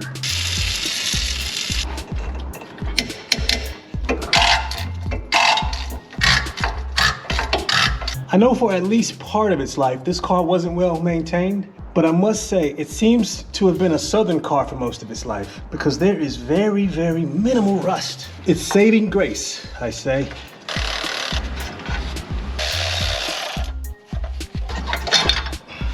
So now I just have to get this hanger off, and I did not think to bring some lubricant. That makes it so much easier. I think it's coming. I almost got it. So now one more. Yeah, this one looks loose. So, hoping that makes it easy to come off. Yeah. So that should be it.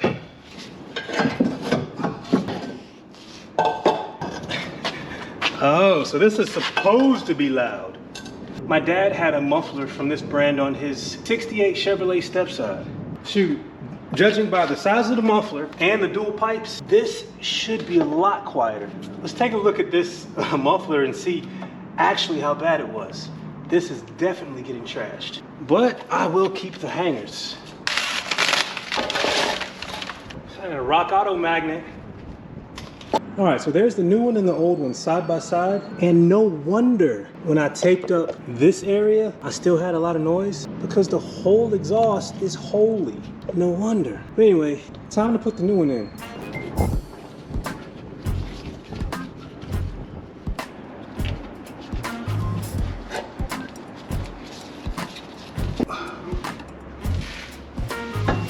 So I'm gonna get it hung and then I'm gonna bolt it down.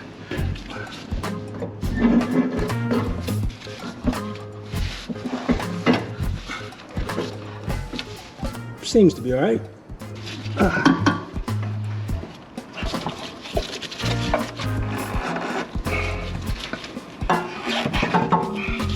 All right, she's hung.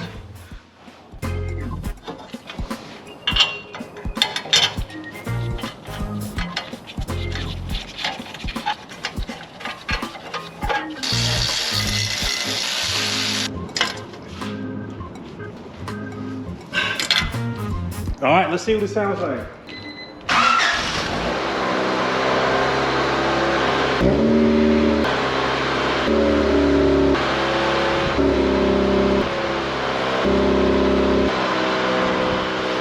It's windy, but you can hardly hear anything. All the noise is coming from the front. Now I just need a stock intake, and this thing will be super sweet. All right, so the next big drivability thing I want to address is the shifter. So I'm gonna sit it down and see if I can go ahead and tackle that today too. So here's the situation with the shifter now. So you have play from here to here, right? That's all play. Here, and then you can find fifth and reverse.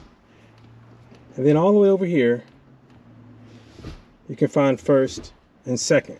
Front to back is sloppy as well, but it's not as loose. And if you're in a gear, let's say first, it's still that sloppy. So third, that's a lot of movement. And sometimes when I was driving, I'd be in third and I thought I was in neutral, but no, that's locked. There's no detent where we can go farther. So I'm hoping that this bushing kit will help.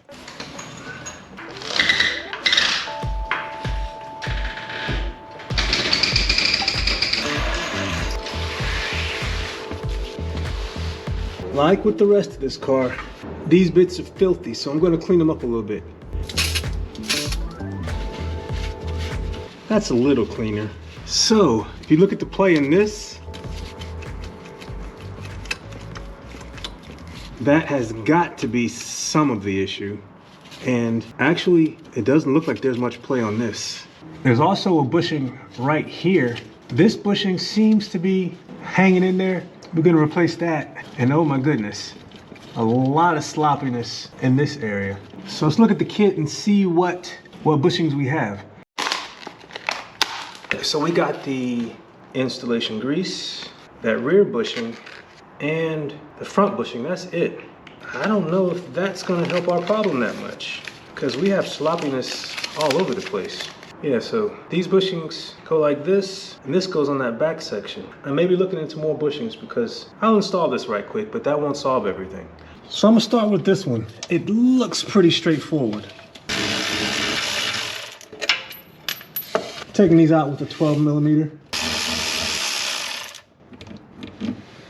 This is a lot like the B series. Might even be identical. All right, so that comes down. So we'll reuse this, which I believe is symmetrical. And we'll take that out, and we'll reuse these spacers that are on the inside. So I'm gonna see if I can push the spacers out, and I'd like to not get up from under the car to do it. Ah, yeah, so this one's coming out. Just putting a socket in it, pushing through. So that's one free, and that's the other. So these don't need to be greased because they're the mounting spacers, but this center part does. Just squeezing some grease out of it into the center, and I'll squeeze some grease onto that and work it around. So now this should be harder to put on than the other one was to take off because it's a bit more rigid. Come on. There we go. So now just use the old bracket and the old bolts to remount it.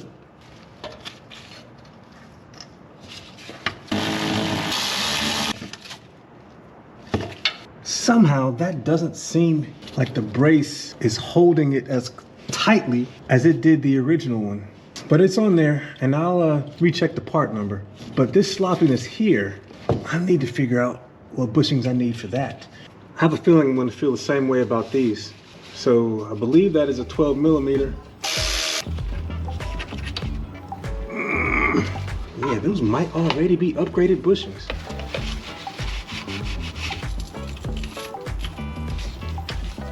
They're not polyurethane bushings, but they don't seem to be in bad shape.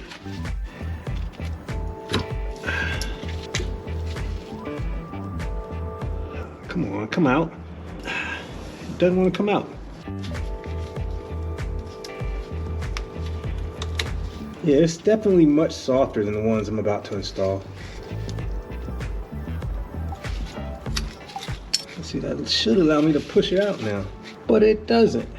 Ah, I think that'll get it. Ow, that hurt. Ouch.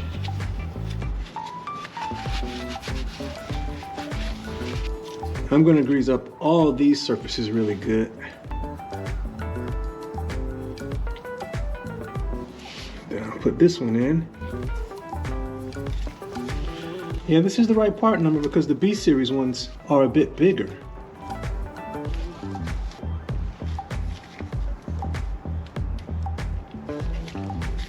Dadgummit, my gloves are kind of dirty. You get to work and you don't think about it. But anyway, it'll be all right.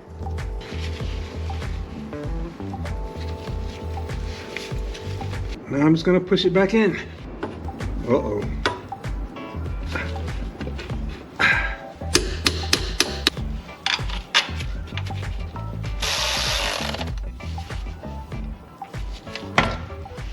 All right, I am not optimistic, but let's go see how the shifter feels. As I suspected, it's the same. So say I'm in third, it can still feel like neutral. In first, can still feel like neutral. So, let's see. Does this come out? Oh, dadgummit. Old cars, man. Well, I imagine I can replace that. But anyway, I'll deal with that later. So the shifter feel still is pretty much the same. So I'm gonna do more digging. I definitely need to solve this. I'm eager to drive it with the new exhaust, but I definitely want to address the shifter before I drive it a lot. I have a feeling I'm gonna have to do a bit more research. This is the first time the CRX has been in the garage, the house. Got some parts. Hopefully today I make a lot of progress.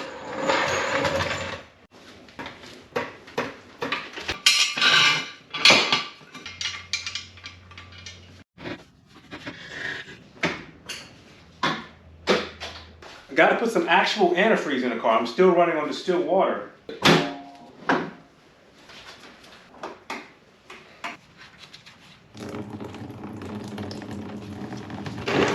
I'm happy to see that water's pretty clean. So in addition to coolant, I got a new reservoir. I'm gonna show you how nasty the old one is. Something for the headlights. This piece holds the bulb up against the back of the housing. One of them is broken. And everything else is to help improve the sloppy shifter. I think I just have to remove this and everything will drop out. Now I wonder, is there enough space to get this past the exhaust? It looks like it. Let's go up front. So to get this section off, which is one of the causes of a lot of our slop, got to take it out of this section. And there's this collar here. I'm going to snap it off and show it to you. That you have to take off before you can knock out this pin. Let's see, this should be the right size. So I'm going to start to knock it out. And it's moving. And that's what it looks like. And this punch is exactly the right size. And that should let you pull it out. And that makes access to that bolt a little easier.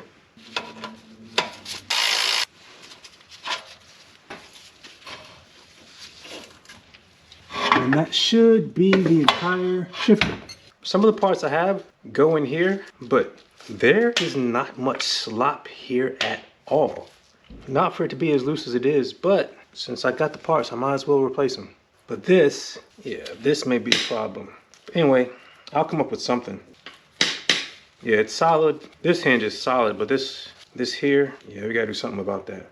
So I got these nuts soaking in PB Blaster. I'm gonna go get some food, but hopefully I'll be able to get this thing shifting right.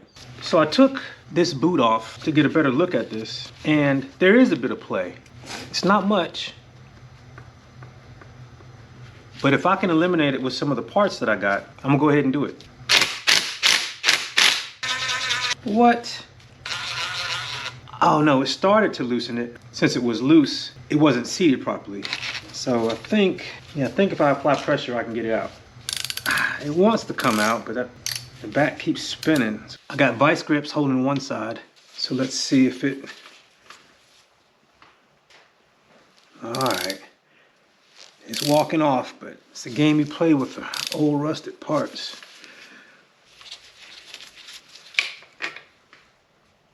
All right, yeah, you see that? That lip is so shallow that as soon as it got loosened a little bit, it was hard for that to provide enough torque to resist against backing the nut off against all that rust. I'm gonna try the same thing with this one. Yeah, it's coming. So now, pull this out. Let's see what we got here. I think I can pop this off now. With this plate off of this, it comes off pretty easy. What? So this is what this part should look like. And the inside looks like this. And I was trying to figure out the orientation for this. There are, like right there, there's a little slit. And it looks like when you see that, that goes to the top because I see them on this as well. So that's the way I'm gonna put this in here. So let's Yeah, and it's gonna have to stretch.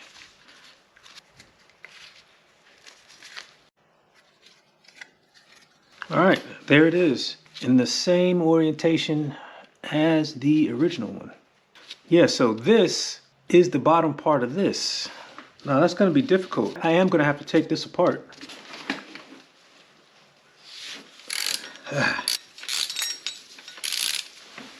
Look how grimy that is. All right, so let's see how this.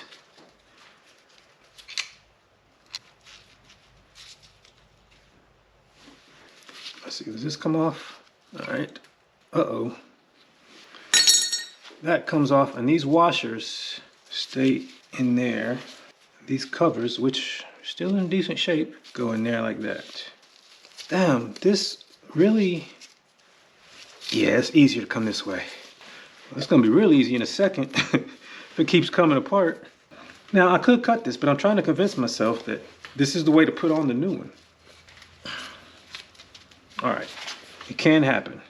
And what I believe I have in these bags is this new Bushinger spacer right here and a brand new OEM bolt.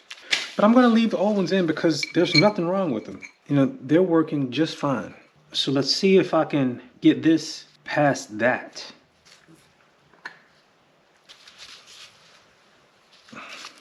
Oh, it wasn't that bad at all.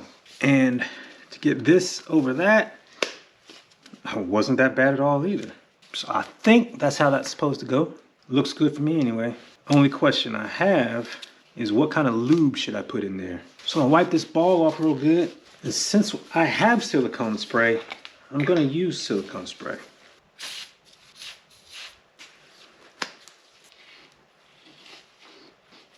And it is much tighter than it was before. Clean this out real good, because if everything goes well, I won't be back in here. So that goes like that. This goes like this. Oh yeah, this section goes above this. I don't know that this is the correct order of operations, but I think I got it in like that. All right.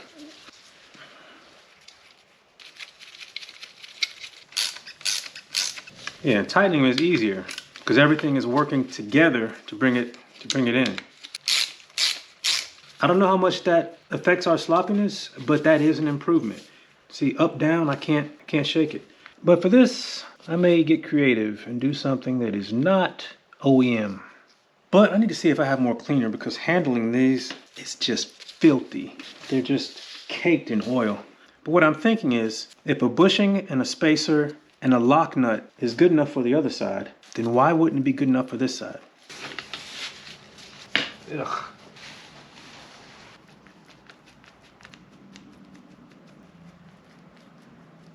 As I was looking at it, I was like, maybe if I could weld these back to this bracket, everything would be all right. But even when I hold these stationary, I still got a lot of movement. So I'm just gonna grind these off.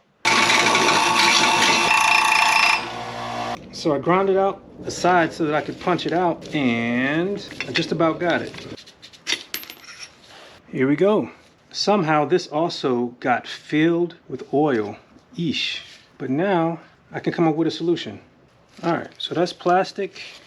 Plastic served as the end caps. Then these bushings went in like that. So I need to go to the store to find something that is comparable, or create something that is comparable. Here I am at the hardware section of my local hardware store. Let's see if I can come up with something. After trying to find something that would fit at the hardware store, I just decided to buy a lathe and make my own bushings. So I went and got the lathe, unpacked it. It took a little bit of assembly, then I tested it. It's good to go. Now all I need is the material, but that will have to wait until tomorrow. So I ordered some Delrin rod stock. Then I went back to the house to install the other new parts I had. So I told you this was nasty. Wait till you see exactly how nasty it is. And that's after I cleaned it out a little bit. As cheap as this reservoir was to replace, I just decided to go ahead and get a new one. I mean, ew. Ew, brother, ew. This brand new one won't have that issue. There was a tube on this? Yeah, there was already a tube on it.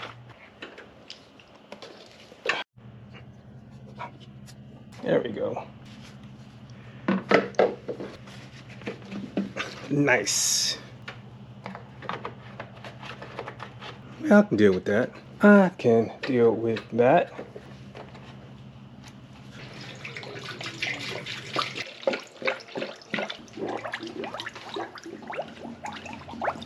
Last but not least, a little detail. I believe this one is broken, so I have a new fresh one. It's easier to get to that headlight with the intake off. But I was thinking, I have the original D16 Z6 intake off of my, oh boy, off of my coupe. I wonder how close it'll be to working. I'm gonna give it a shot. Yeah, I think this one, yeah, this one's broken.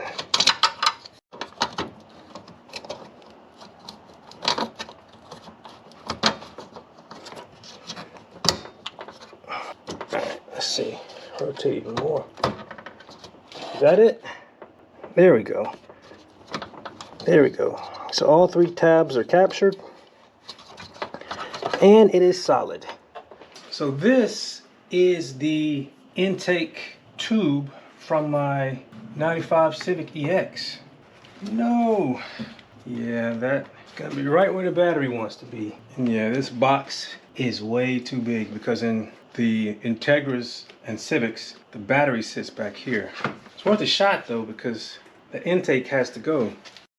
Well, that's it for the day. I didn't finish the shifter, but I am excited about what I do have planned. Tomorrow, that should be quick work. Y'all take care. This 88 CRX has a sloppy shifter. I'd be in third, and I thought I was in neutral, but no. And it's still sloppy after replacing these shifter linkage bushings and the shifter ball seat. And it is much tighter than it was before. But this joint right here is still very loose. So I'm going to see what I can do to fix it and hopefully have a nice shifting car. That is a drastic improvement. After one of my videos, I mentioned that I was going to have to do a bit more research to solve the shifter problem. And a couple of viewers reached out with some helpful tips that gave me a head start. So thank you and I appreciate it. But even with the head start, I did have some issues. Hey, this is James at Napa Auto Parts in Apex. Just calling you back about the availability on that shifter bushing kit. It currently looks like our supplier no longer stocks that item, so we're not able to get any more in. I tried to duplicate as much of that kit as I could using parts that Honda still sells. But for the other side of the shifter, I purchased a lathe to see if I could make some bushings that would solve the issue. So my next steps were to identify the problem and then take some measurements. But before I get into that, I would like to mention there is an aftermarket solution for later model Civics that some CRX owners have tried. After reading their experiences, I was lukewarm on the idea, and I had always wanted a lathe for situations just like this. Alright, I cleaned up the original a bit, so that hole is sloppy. This hole is a little sloppy, but that is also the side that I butchered to get out. But the main thing is this.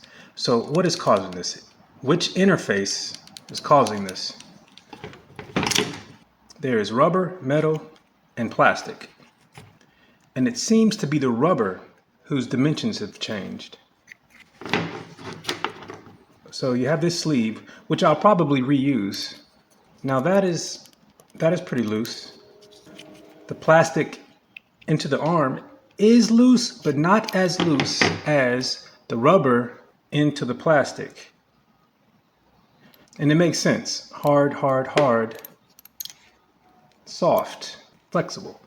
So if I were to reuse any of these parts, it would be the plastic and the metal. But I'm not. I'm gonna make something different. I got an M8 bolt by 1, I believe. M8 by 1 or 1.25. And it fits similarly to the original, but slightly better. And when it's tightened down, it should do well. These inner sleeves that are metal seem to be in pretty good condition. So I am going to reuse them. It'd be nice if I could just slide this off. Nah, I'm probably gonna have to cut them.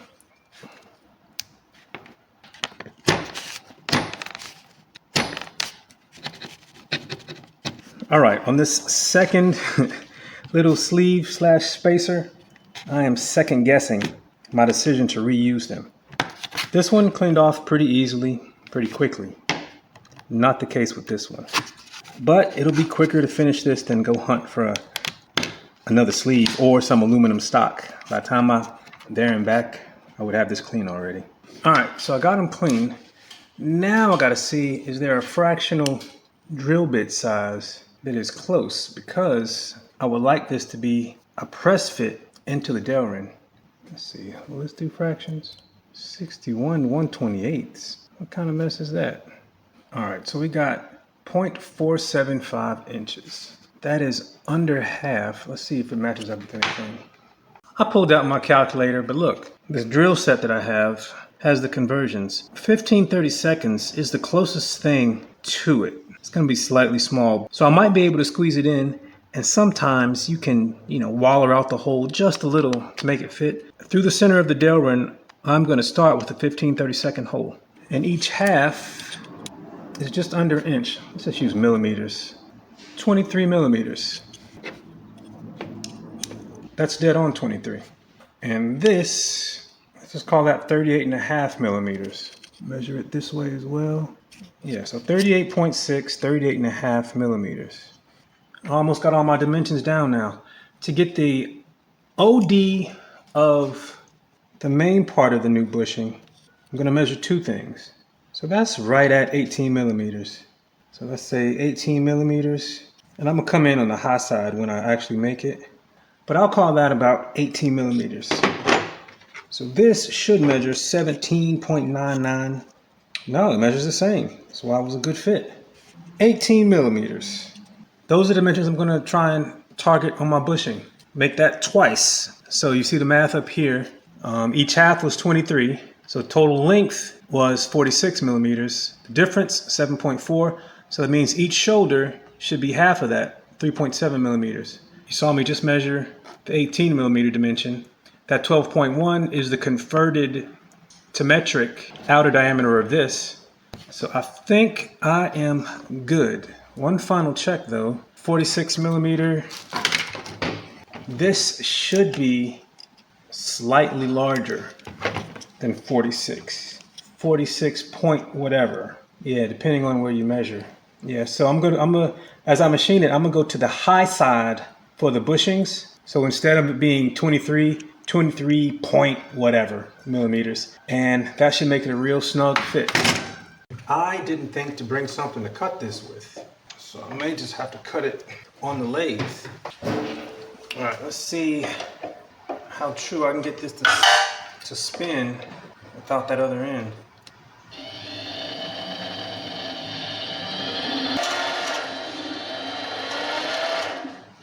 Well, it's spinning true at the front. Yeah, let's see if I can cut it. See if I can cut it about here. That should give me plenty of material to make the ones I need.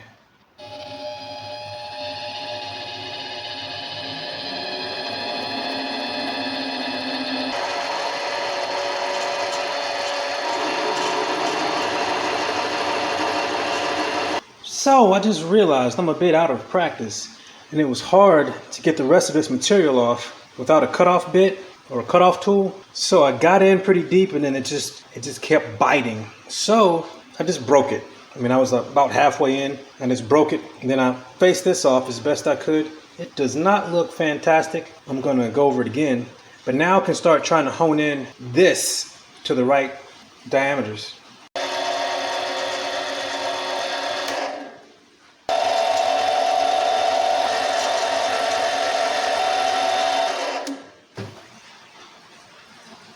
And I'm gonna keep doing that until this diameter is 18 millimeters.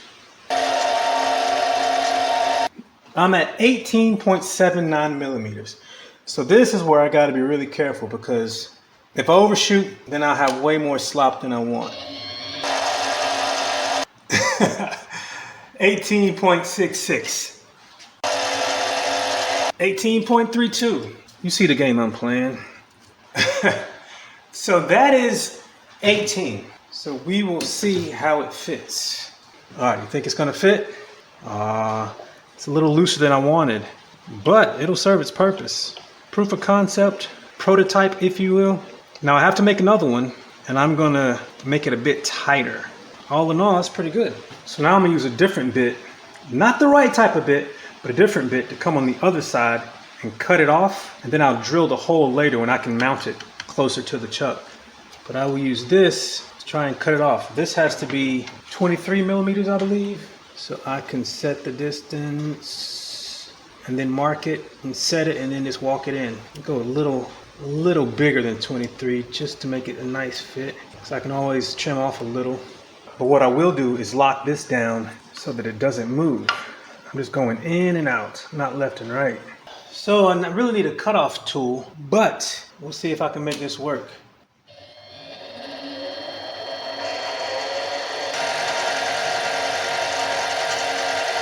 So I really need the cutoff tool. It's just a thinner lathe bit that is better suited for cutting things off, because I'm not quite halfway, about a third of the way through, and the bit grabbed and kicked the piece out. But that's what it'll look like with the hole down the center. I think that is going to be all right. Look at that, almost done. So I may have to take a break again, get some better tooling. So I got a tool better suited for the operation I'm doing. Remounted it, even though it came out a couple times. So hopefully I'll be able to at least make one today.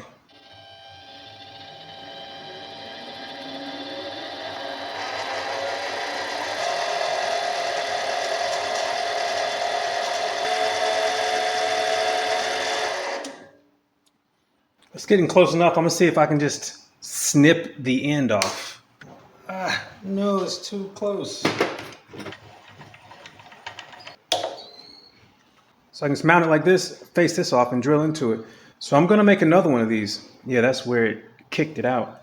But yeah, with these new bits, I should be home free. And check out the lengths. They're pretty close. Very, very close. So it should work. So I'm down to 18.65 millimeters. So I am going to try and make this a tighter fit than the last one. So I gotta really sneak up on it. Well, I overshot a little bit. I'm at like 17.95. I'm gonna see how loose it is. It's about time for me to go home today. So I'm probably gonna finish this one and try it. I have plenty of material, but now that I have a good method down, all right, let's see. Well, it's a lot looser than I want, but will both fit? Both do fit. I'm going to try again tomorrow, but I'm going to finish these, install it in the car, and this should be an improvement. Yeah, that finish needs to be better. Increase the speed a little bit. But anyway, it's not bad though. Oh, another important dimension was the distance from the bottom of this to this, and that is just the difference between 23 and 3.7, so it's 19.3. So that's how I knew how far to go from here to here. There we go. So there's one done. Let's see how this fits, or if it even fits. As expected, it's a little too tight. I may taper this a little bit and then hammer it in. That could crack the plastic. You can try a different size bit, but this is what it's going to look like. Very close to this. No, wait, I got one side to go in, and it is going to be tight. So I may hammer it. Yeah, I'm gonna try hammering it in. I'm gonna drill the second one, then I'm gonna go home.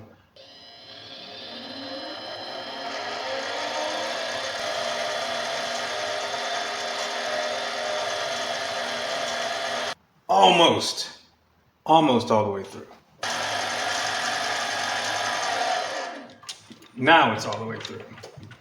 I purposefully fudged this one a little bit, trying to err on the side of tighter fit, but look at that. Look at that.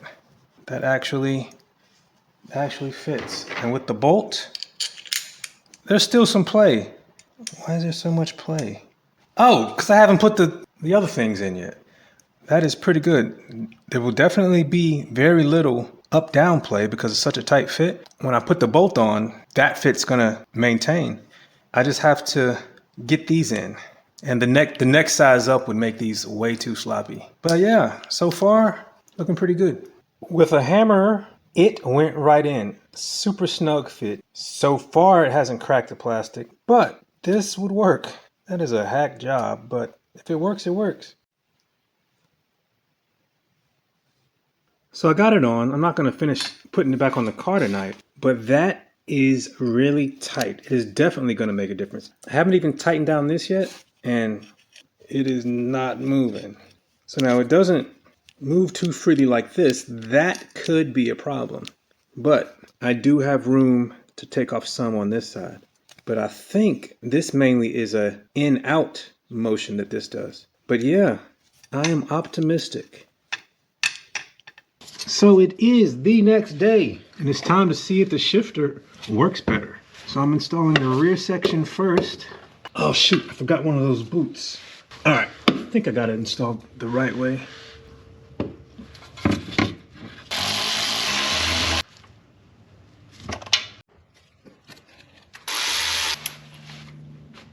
And I need a new one of these boots. Let's see if the other D series I have has one.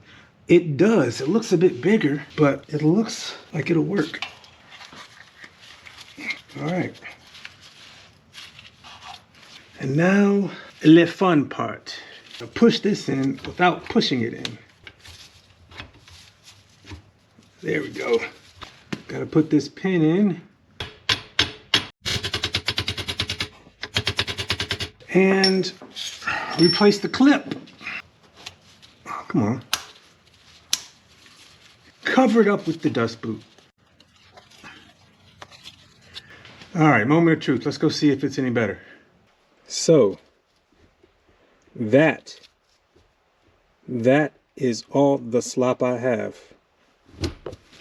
That's third, and it only wiggles that much. First, only wiggles that much. So that is a drastic improvement, and it doesn't feel too stiff. So that's where you go to reach fifth and reverse. That's where you go to reach first and second. That is fantastic. So even with that little bit of slop on the bushings, if I bought the car and it was like this, I wouldn't touch it. So I'm going to put the camera under the car and shift so we can see what's actually going on. So this is over to one.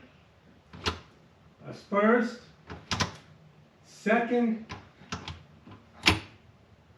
third, fourth,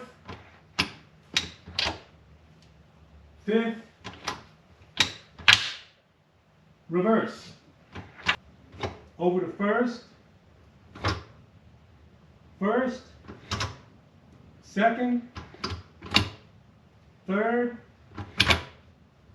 fourth, fifth, reverse, neutral. And that is in neutral, and I'm going to wiggle it. So that's just the slop in neutral. Left to right, front to back. This will be the slop in neutral again. That's the left to right slop. And that's the front to back slop. Left to right, front to back. Good thing about this is, if you ever need to deal with the linkages again, you can just remove this bolt and it all comes out. And the pin, I'm not going to say what a lot of people call it, the pin can remain. And it is a very, very, very good feeling solution. I was almost done, but then I remembered I had a few more parts I could install, even though the shifter already felt great. This is the kit that I wanted to get from Napa, but I ended up trying to make with parts from Honda. I'm going to save this because it looks to be in pretty good condition. Let's hope the new one goes in pretty easy. So here's the new one, and these are the new O-rings. So there is the new one compared to the old one, and the O-rings are protruding a bit more. So I'm going to hit them with some lube in hopes that they go in a little easier. Let's see. Oh boy. So the fact that that first one was so tight means these others are going to be tight as well. Yeah, once I got it moving, it did okay. Now I just got to get it evenly sticking out of both sides. That is very close.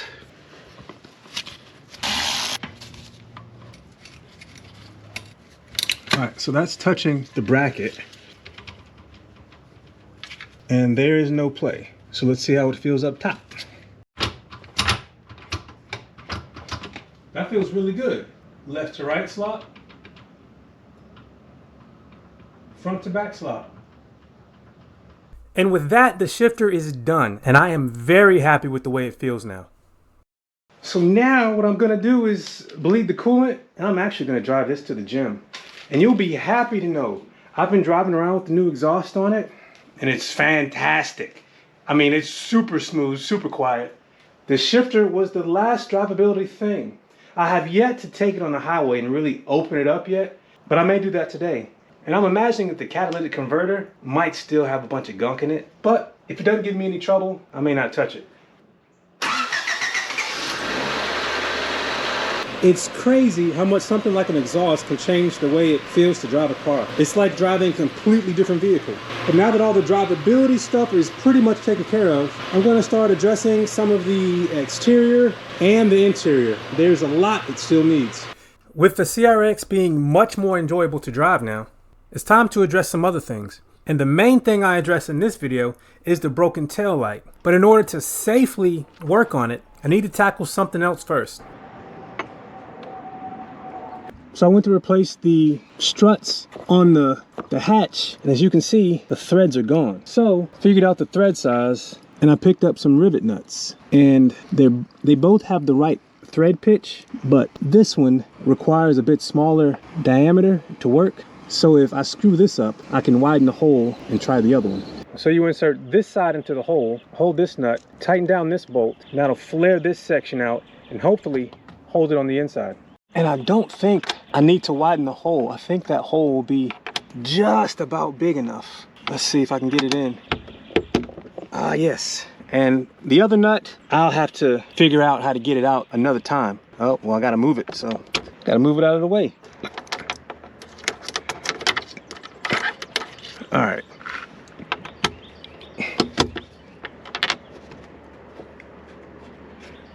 I think that's in there. Might hit it with a rubber mallet just to be safe. That's all the way in there. I really hope this works. I've never used one of these. All right, got the nut and the bolt.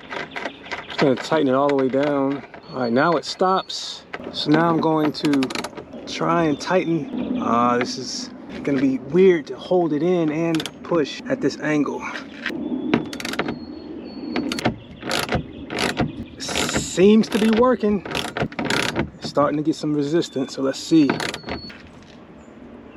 All right, that seems pretty tight. So I'm just gonna loosen it and see if we have great success. Ooh, first time using one of these. And I got so lucky that the hole size was right. If it wasn't, I was gonna have to drill. That looks pretty good. So now I can finally take off the old one and put on the new one. And the new one comes with all new bushings, but I did have to reuse the bolt, just like last time. Ooh wee. Ooh, I had it on backwards. Why didn't y'all say something? I put the new ball on, and it's nice that if you have a deep socket, the ball is smaller diameter than this. So I can put in, and it comes with a washer. Uh-oh, come on now. Go in smooth. Uh-oh. Okay, there we go. I was a little nervous. Just snug. Oh boy. Let's see, I might have to lift this a little bit.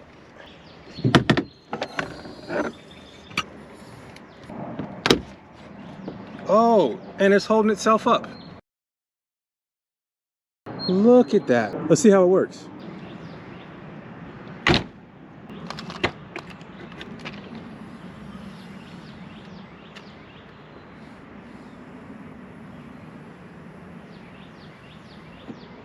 Well, it doesn't pull itself up, but it stays up pretty sturdy. One less thing to worry about. So as you can see, I have a broken taillight and a few broken bits on the inside. Found some parts on eBay that I'm hoping to install. I'm gonna start with this. And this is gonna be a lot easier to do with those new struts installed.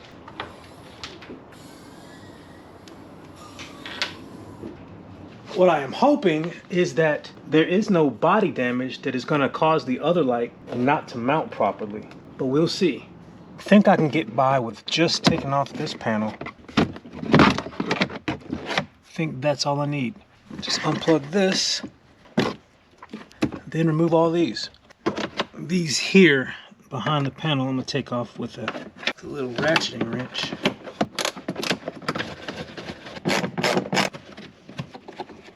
All right, I think that's all of them. That should let me pull it out, but there may be issues. It's not wanting to cooperate. Probably because of the trauma. Ugh. I might end up breaking more stuff to get this out.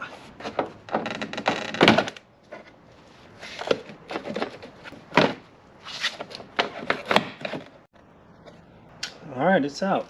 And it is pretty damaged. All the wiring is still intact, so I may preserve that. But yeah, this here, this is all gonna have to go. Yeah, with these old cars, you never know what you're gonna need. And all this wiring is still perfect, and it's pretty sure it's never been removed. Here's the one I ordered, and something I missed when I was looking at the picture was that these studs, is what I'm gonna call them, are gone. They're still on this one, and I may try and do something to have some here.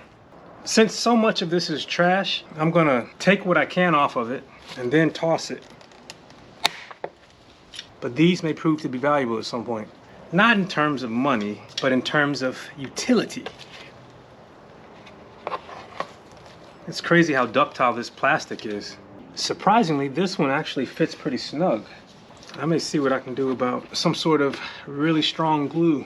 Well, I guess I'm still on the hunt for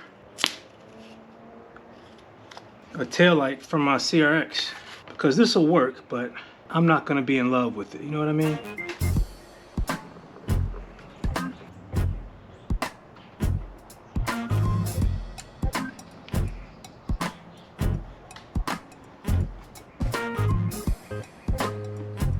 All right, we'll see how good that does. And this one, well, it seems to fit pretty good already. I'm just gonna put stuff around it.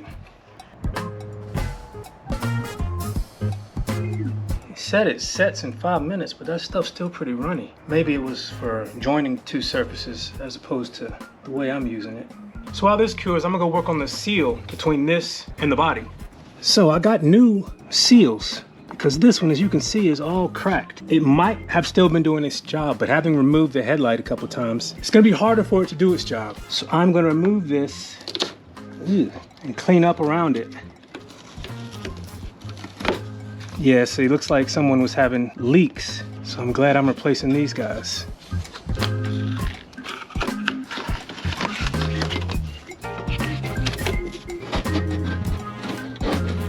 Guess it wasn't doing its job, because I'm pretty sure Honda didn't have these RTV'd from the factory. Or silicone seal, rather. What do they say in that song, Thriller? The funk of 5,000 years, or something like that? Yeah, that's what this is. Did this side not get painted or something? I thought that was dirt, but then no, it's like primer or something. Clean as I can get it without actually scraping it. And I think that's pretty good. Let's see, so this goes like that, and that is gonna be nice. But I'm gonna let the repair on the new headlight cure overnight and keep hunting for one. But yeah, these are real nice. This will be fantastic. So it is the next morning, and everything is fully cured, and I am happy with the rigidity and the way everything turned out. Now we can go on to installing the new seal, and I'm thinking, I only needed to do this one, but I can see that this one and likely the other one is crumbling and coming apart too. So I might as well just replace all of them.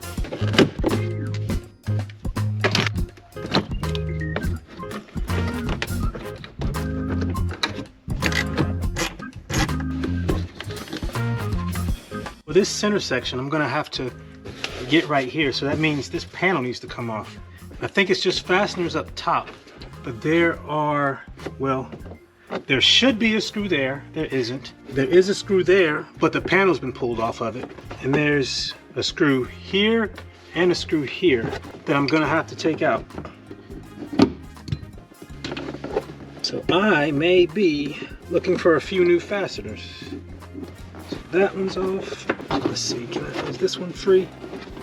That one's free. All right, come on up. And let's see, did I break anything? I have 2 intact clips and 2 clips that aren't intact. That one looks to have already been broken, and so does that one. But that reveals that screw right there that I need to remove. And I think, I don't know if this needs to come off, but I'll find out shortly. Do not want to drop this thing. Is that everything? I don't know.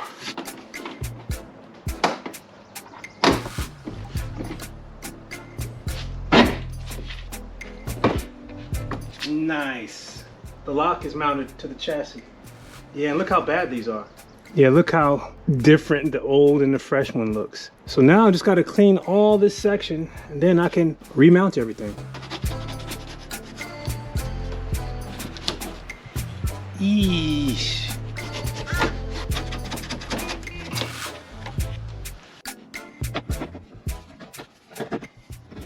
It's getting hot.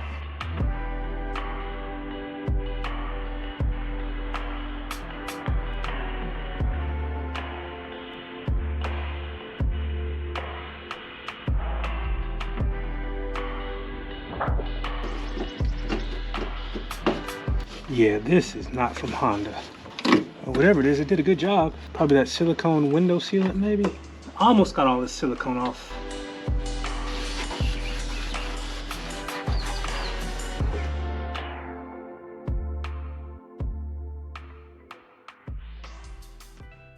So I spent more time than I thought I would cleaning that, but I think it's good enough now to go ahead and put the new seals back on. So I think it makes the most sense to go ahead and position these while the light is off of the car, like that, and like that.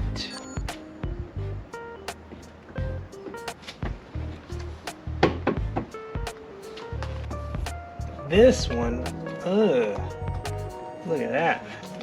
Got more cleaning to do. They use silicone on the other side as well. Yeah. I know sometimes with old cars you gotta do what you gotta do, but I would have liked for these to be just all gasket.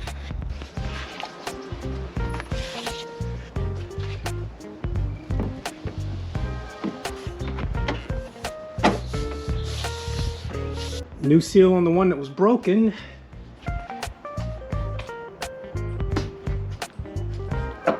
Uh-oh, it's not really lining up. Oh, yes it is. But the bumper is pushed in a little bit. Now I just have to reinstall the nuts without dropping them. And that seal is so much thicker than the old one that is actually pushing the lights out a little bit. We'll see what it feels like when I start to tighten them. And I'm just gonna tighten it till it snugs up. Now just reconnect everything.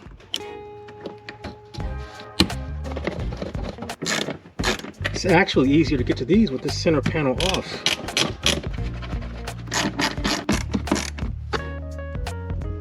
All right, that's the last one. Reconnect it. Now I'm just gonna make sure all the lights work because I do not know about the new wiring.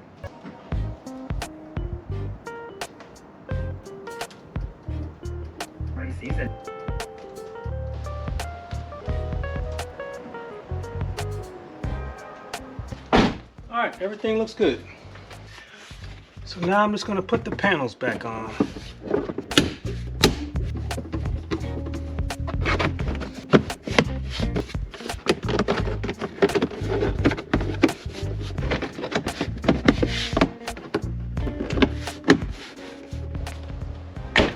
I think that is a definite improvement from where it was before. I got one more thing I want to do today.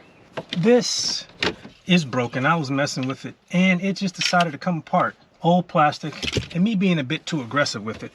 So I have a new one. Well, a new used one. And I need to take this out. And it looks like it's just a few Phillips. So here's the new one with everything intact. And this is the old one that still has the clock in it.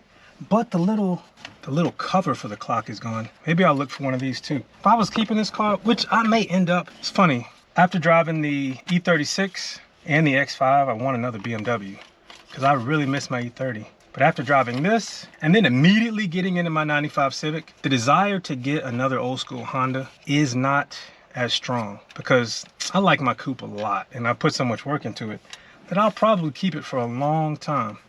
But the way this little thing handles, I don't know, man. I might end up finding me another little hatch because I had a little, I think I had a 97 hatch and it was a blast as well. But anyway, oh, that's easy enough.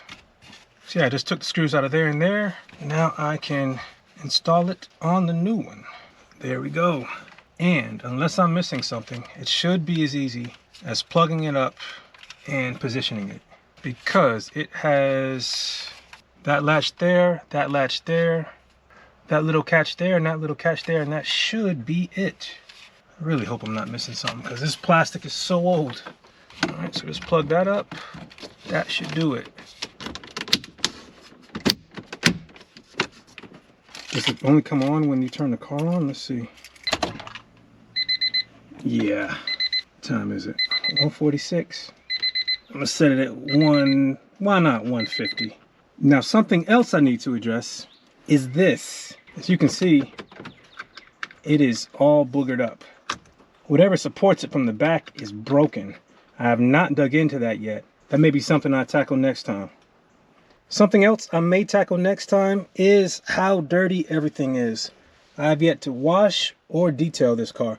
And I need to look at the stuff in the trunk. Got to figure out what is salvageable and what is just trash. If I could find some of these parts cheap locally, I may go grab them. But now it's time to look into this car and start cleaning it a little bit. Because if I'm going to find a new home for it, I need to figure out what all is in it.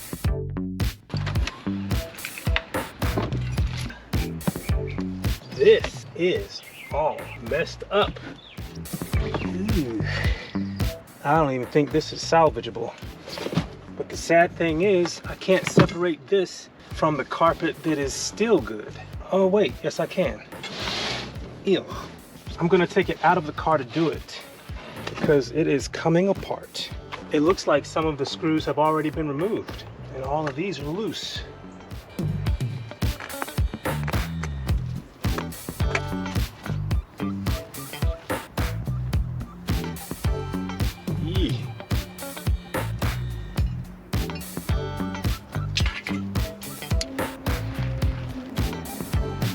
I mean, let's try and vacuum this off. Preserve what carpet I can.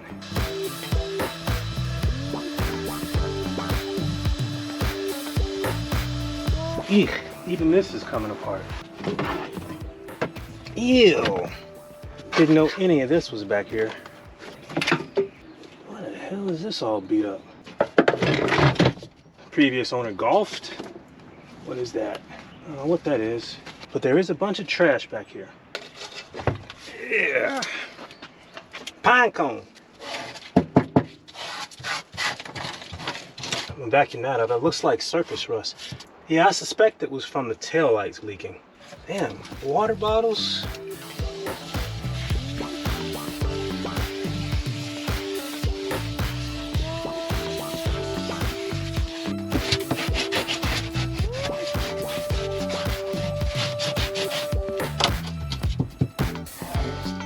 Wait a minute. Oh, that's where this was mounted. That's the other parts of this, and it rusted away. So I guess the taillights were leaking because this lines up with that. Aha!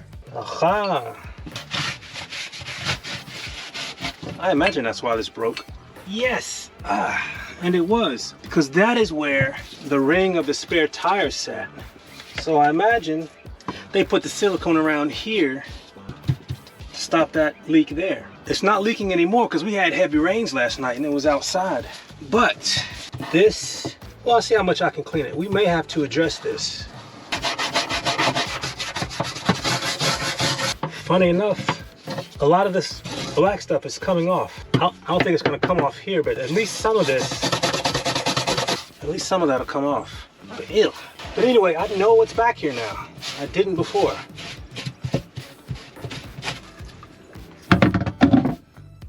Yeah, I don't think this will lay flat with the spare upside down. Nah.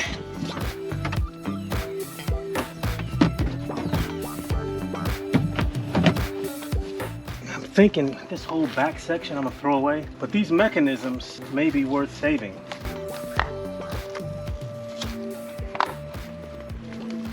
Yeah, this is no good. Let's see what the trunk looks like with this laid back in there.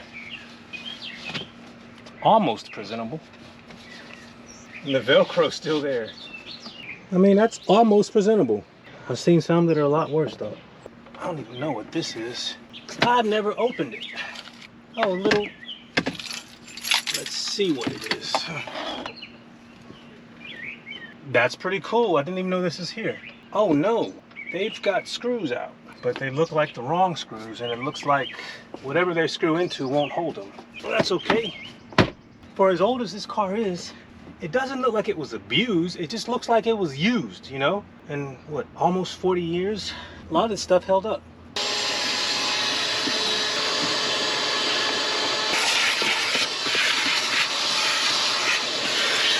Later that day, a prospective buyer wanted to take a look at the CRX. So I met them at the storage unit, and when he took it for a drive, he stepped on it in ways that I had not done yet. And he reported back that he saw some smoke. So I had him rev it pretty hard in front of me, and this is what it looked like. I have some ideas as to what is happening, and I got some advice from my neighbor who is a mechanic and also a Honda head. But I had other things to do before I could dig into it, and I wanted to take it to Cars and Coffee. So the next morning we were headed to Cars and Coffee, and this is as far as we got. She died. So unfortunately, myself and the CRX did not make it to Cars and Coffee, but my wife picked up Lance and took him because his family was there, and I waited for a tow truck. We got it back home without incident, but now I have more troubleshooting to do. Yeah, it died on me on the way to Cars and Coffee, so I'm gonna see if I got spark. I don't know what happened, but we'll find out.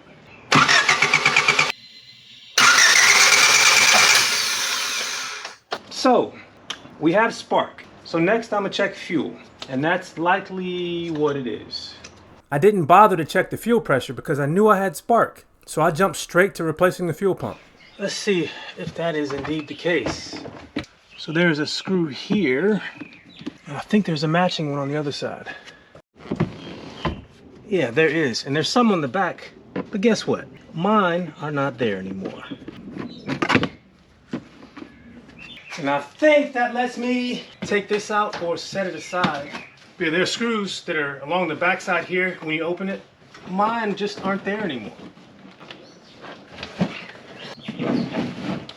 This does not look OEM. What is this stuff? This looks like, I don't know, cotton? Not cotton, but anyway, let me at least set it aside. All right, we may have to come up with something new for this area, because that's not getting it. This rubber mat looks like it's supposed to be here though. So I went up front and disconnected the negative battery terminal.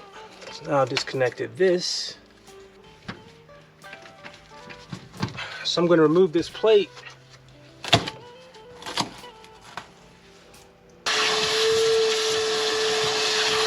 Let's see, how does this come off?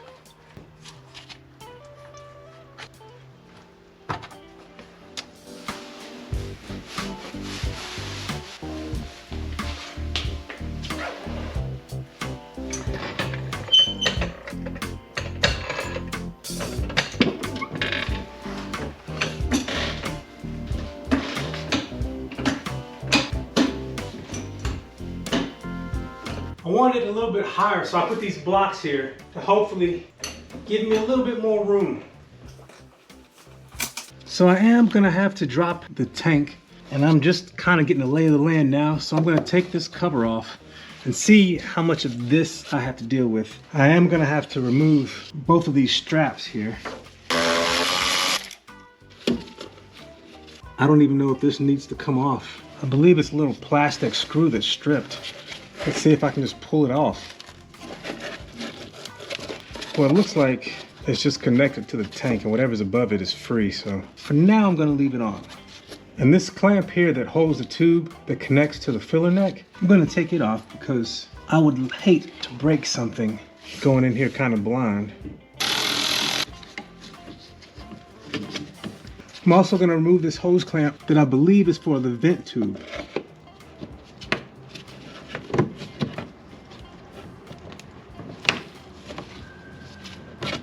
I'm definitely glad I got on my eye protection.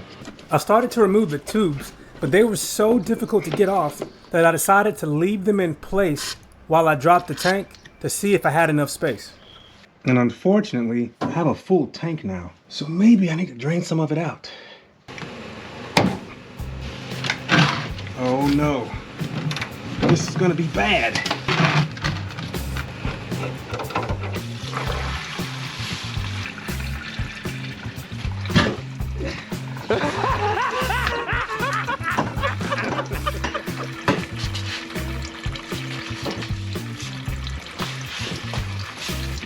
All right, crisis averted. I think I'll be able to put enough in here to remove the hoses. Getting close to the top. Well, since these tubes give me so much trouble, I'm gonna see how much access I have if I just drop it the way it is now.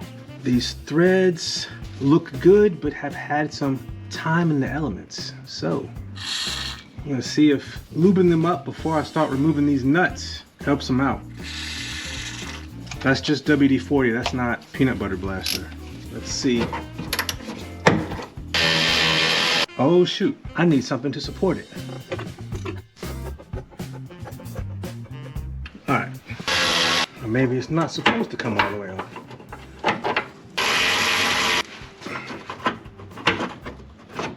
All right, let's see about lowering it.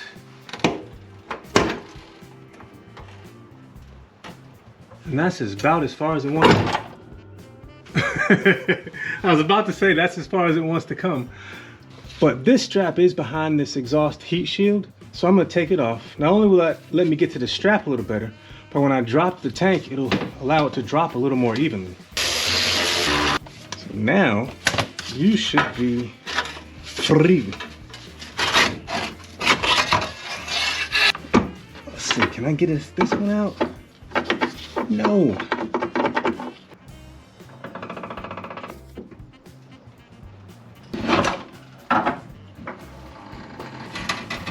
And there's the pump right there.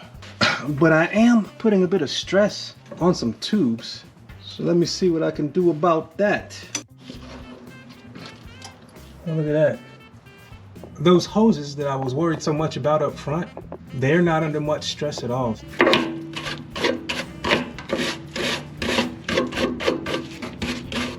So I'm gonna take this banjo bolt off.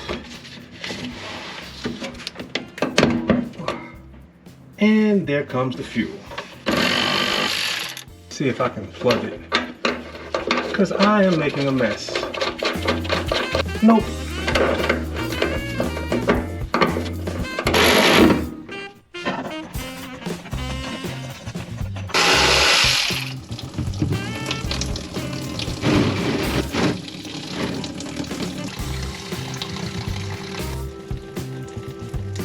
All right, let's see if that's enough.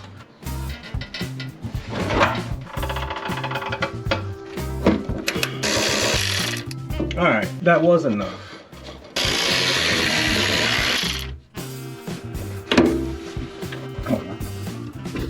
Damn, I can't get that off.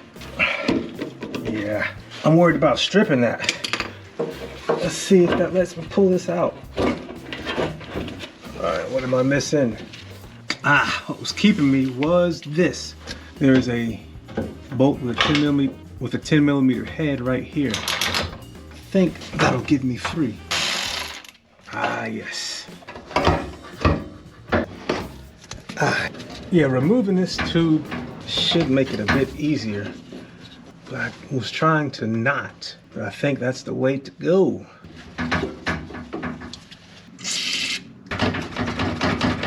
All right, got that tube out. Now that should make this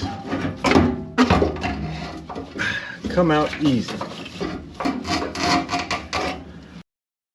So that's the fuel pump I took out of the car. And look how much smaller this fuel pump is. Am I missing something? I really would like to get this screw off. Oh well, I guess I'll just leave it.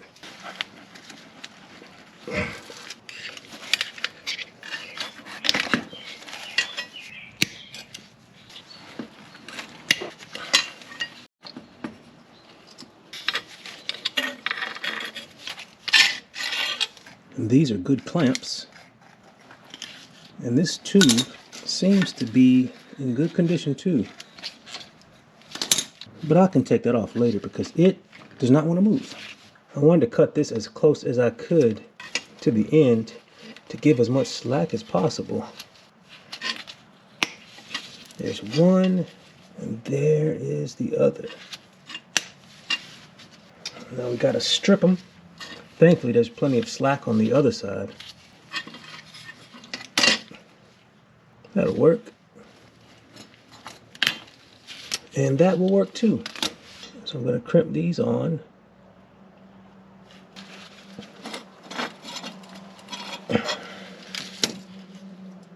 And that is not a good crimp. Oh, wait a minute. That is a good crimp. I was pulling on this. Yeah, it's a good crimp.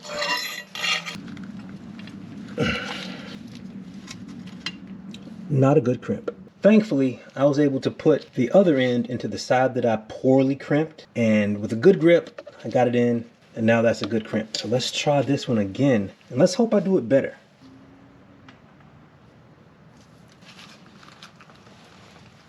I hesitate to test it because I might pull it out, but okay, good. That's a good crimp. And now this side. All right, I may have to use a hose clamp to hold this on because it is much smaller motor than the other one. The new pump came with this, which will fit nicely right there. And funny enough, the tubing seems to be a perfect fit. But yeah, I got a lot of extra wiring, but I guess that'll be okay. Yeah, I thought I may have to clamp it, but no, I can just set it like that and be good to go. Now it came with worm gear clamps, but I like these better, so I'm gonna use these.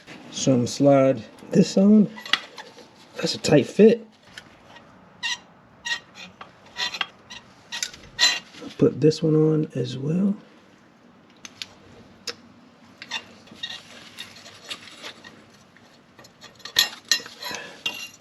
Actually, that looks pretty good. And now, just gotta plug it up. Actually, that's not bad. And I got a new strainer. And, oh, I should have put it on first. But that's okay. Gotta figure this out. Okay. Okay. Alright. That goes like that. It's a very snug fit. So there we go. The new strainer on and the little bottom. I think we're ready to put this bad boy back in. So what I ordered was a replacement strainer for a CRX, and it came with this, which would go right here on the original pump. But the new pump didn't have that. It was a snug fit here, so I just put it on, and there was nowhere for this to go. But yeah, that's secure. So let's go ahead and put it back in the tank.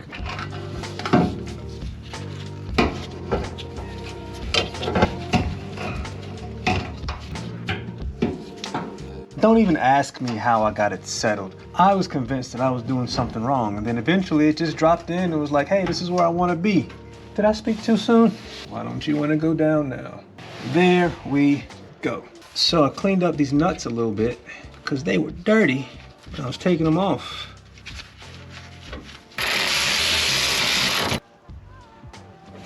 Make sure this is nice and clean. And I do the same thing with the washers that go between the banjo bolt and this. And then might as well make sure the banjo bolt is good and clean. Is that fuel coming out already?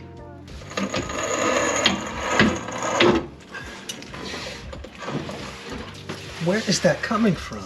Oh shoot, that tube. If you want to do this on your car, don't make the mistake I did. Drain as much of the fuel as you can. I was in the unfortunate situation where I'd filled it up and then the fuel pump went bad, and I didn't want to go get extra containers to drain it, so I thought I could deal with it, but I would have much rather not had to deal with this.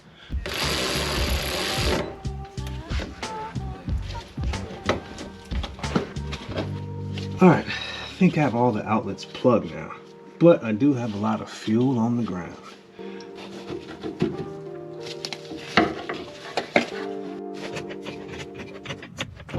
So hopefully I can get one strap to hold it up while I set up the other. This little annoying bracket right here, I think that's everything back here. I gotta do this thing, but that's not gonna be a big deal. So now the fuel pump is hooked up enough for me to try and start the car. But I also got a new fuel filter, and it's right here. So I just have to remove those two banjo bolts and swap it out for the new one. I'm gonna do that before I try and start it. And there should be 2 washers on each one of these. Gotta keep up with them. Yeah, one on the top and one on the bottom. So that's a funky washer that's on both sides. I'm not gonna mess with it. Whoop, there we go. Actually, it would have been easier just to remove this bolt, swing this arm out, and then pull this out, put the new one in. But I couldn't see that, so I'm going to swap it in outside of the car.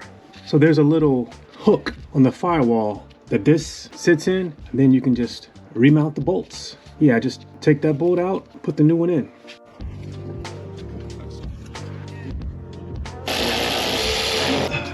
Now reconnect the banjo bolts.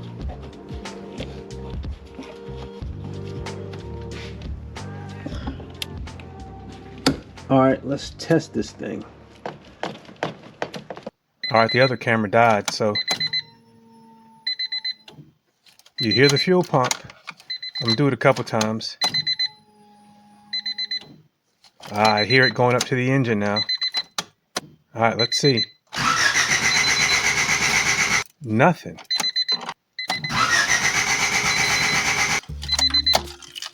So what could it be?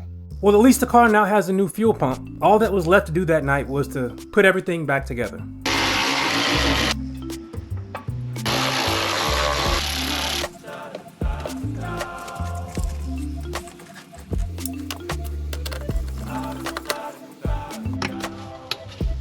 So right now I'm a bit stumped. I suspected low fuel pressure because of when I unplugged the fuel line and I only got it dribble out and there was no pressure on the line. I checked spark, so maybe it's the fuel pressure regulator. But anyway, I'm tired, I need to go to bed. I'll pick this back up tomorrow. So I'm a bit stumped, but I do know that the symptoms I had before it completely turned off could be caused by things malfunctioning in the distributor. So I'm going to take off the cap and check a few things. Yeah, I got to get this bottom one by hand.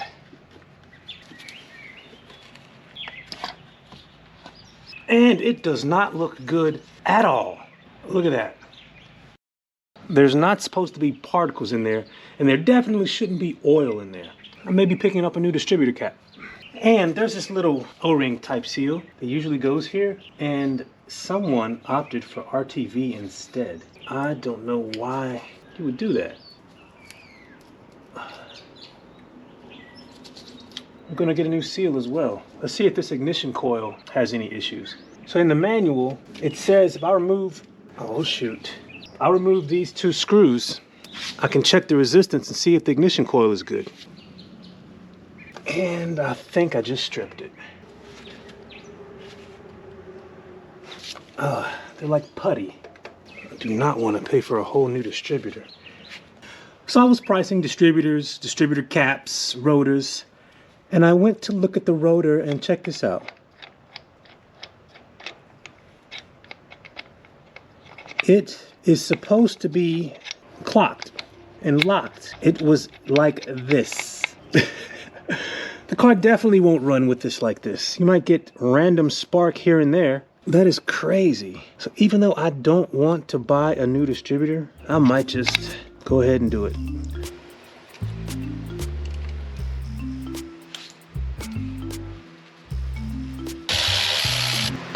Now we get to see if all the seals we replaced actually worked. And they did. And look what we have here. This is the screw that should have been holding this in place. And maybe we can put it back on. I still may get a new distributor, but if I can put this screw back in and it start up, we know that this was the issue. Even with the screw installed, something else is missing. Maybe a washer or bushing or something, but yeah. What's up, man? I got something for you. All right. So I just decided to order a new distributor. It was the most efficient and easy thing to do, so it'll be here tomorrow. So I'm gonna take a break from the CRX and work on something I haven't worked on in a while. The X5. So the new distributor has arrived. Let's see if this solves all my problems.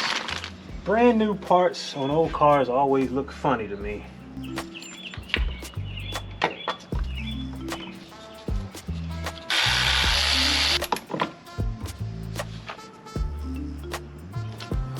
And I'm just going to remove these one for one.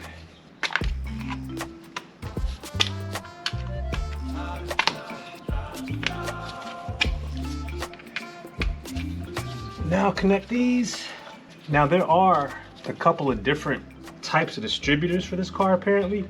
So I had to make sure I ordered the right one. All the plugs are fine, but they don't give you enough wire to mount it on the little tab. I don't want to just leave it dangling, but they had to have checked this when they were making it. It's just too tight. There is no way. Anyway, let me plug it up and test it. Problem with the fuel system.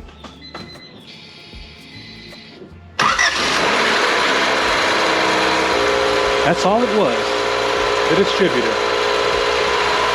I'm glad the new fuel pump works, but I need to go apologize to the old one. I fired him for no reason.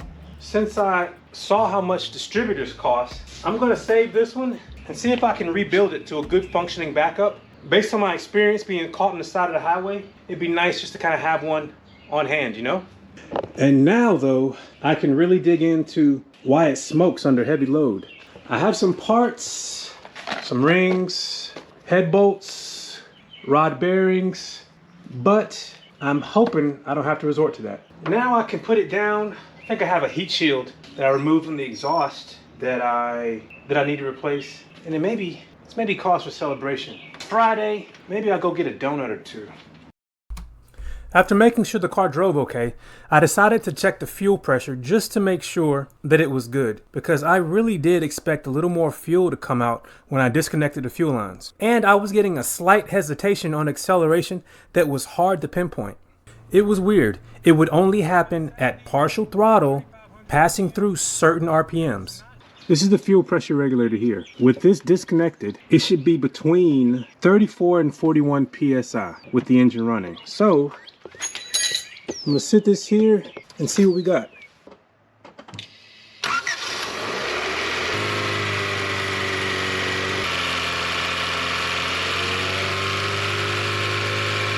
Not only is the pressure good, but it even holds when I turn the car off. No big leaks like I suspected. Maybe there just isn't much fuel in the rail when it's pressurized.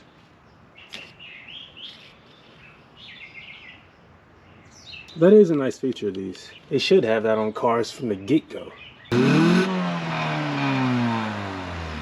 Something else that could contribute to the issues I was having is poor crankcase ventilation. So I replaced the PCV valve and I removed the little crankcase vent box. I don't know if that's what you really call it, but it's a box that attaches to the back of the block that connects to the PCV valve and allows the crankcase to vent blow-by gases back up to the intake through the PCV valve. I have been filling this up with brake parts cleaner, shaking it and dumping it out, and that's what's coming out. I mean, I've gone through 3 cans of this already.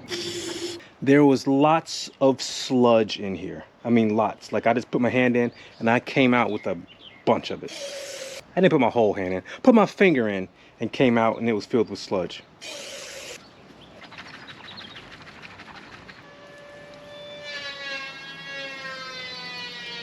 Still stuff coming out. So that's 4 cans of brake cleaner I've run through this. Maybe I should get an ultrasonic or something to clean it, but it's a lot better than before because all this was in it. So we'll see. So I drove around the car a good bit, and to be honest, I don't know if it was just the added time or if addressing the PCV system helped, but the smoke got better still. But it's still not gone, and that leads me to start thinking that it has to be the piston rings. Well, this is about to be my last day and last drive with the CRX. In another time, I would have kept this car indefinitely. But space, time, and money are all things that selling it would help with. And there was a family that wanted it even with its smoking issues. So I sold it to them. I'm gonna miss the car, but it makes room for another project.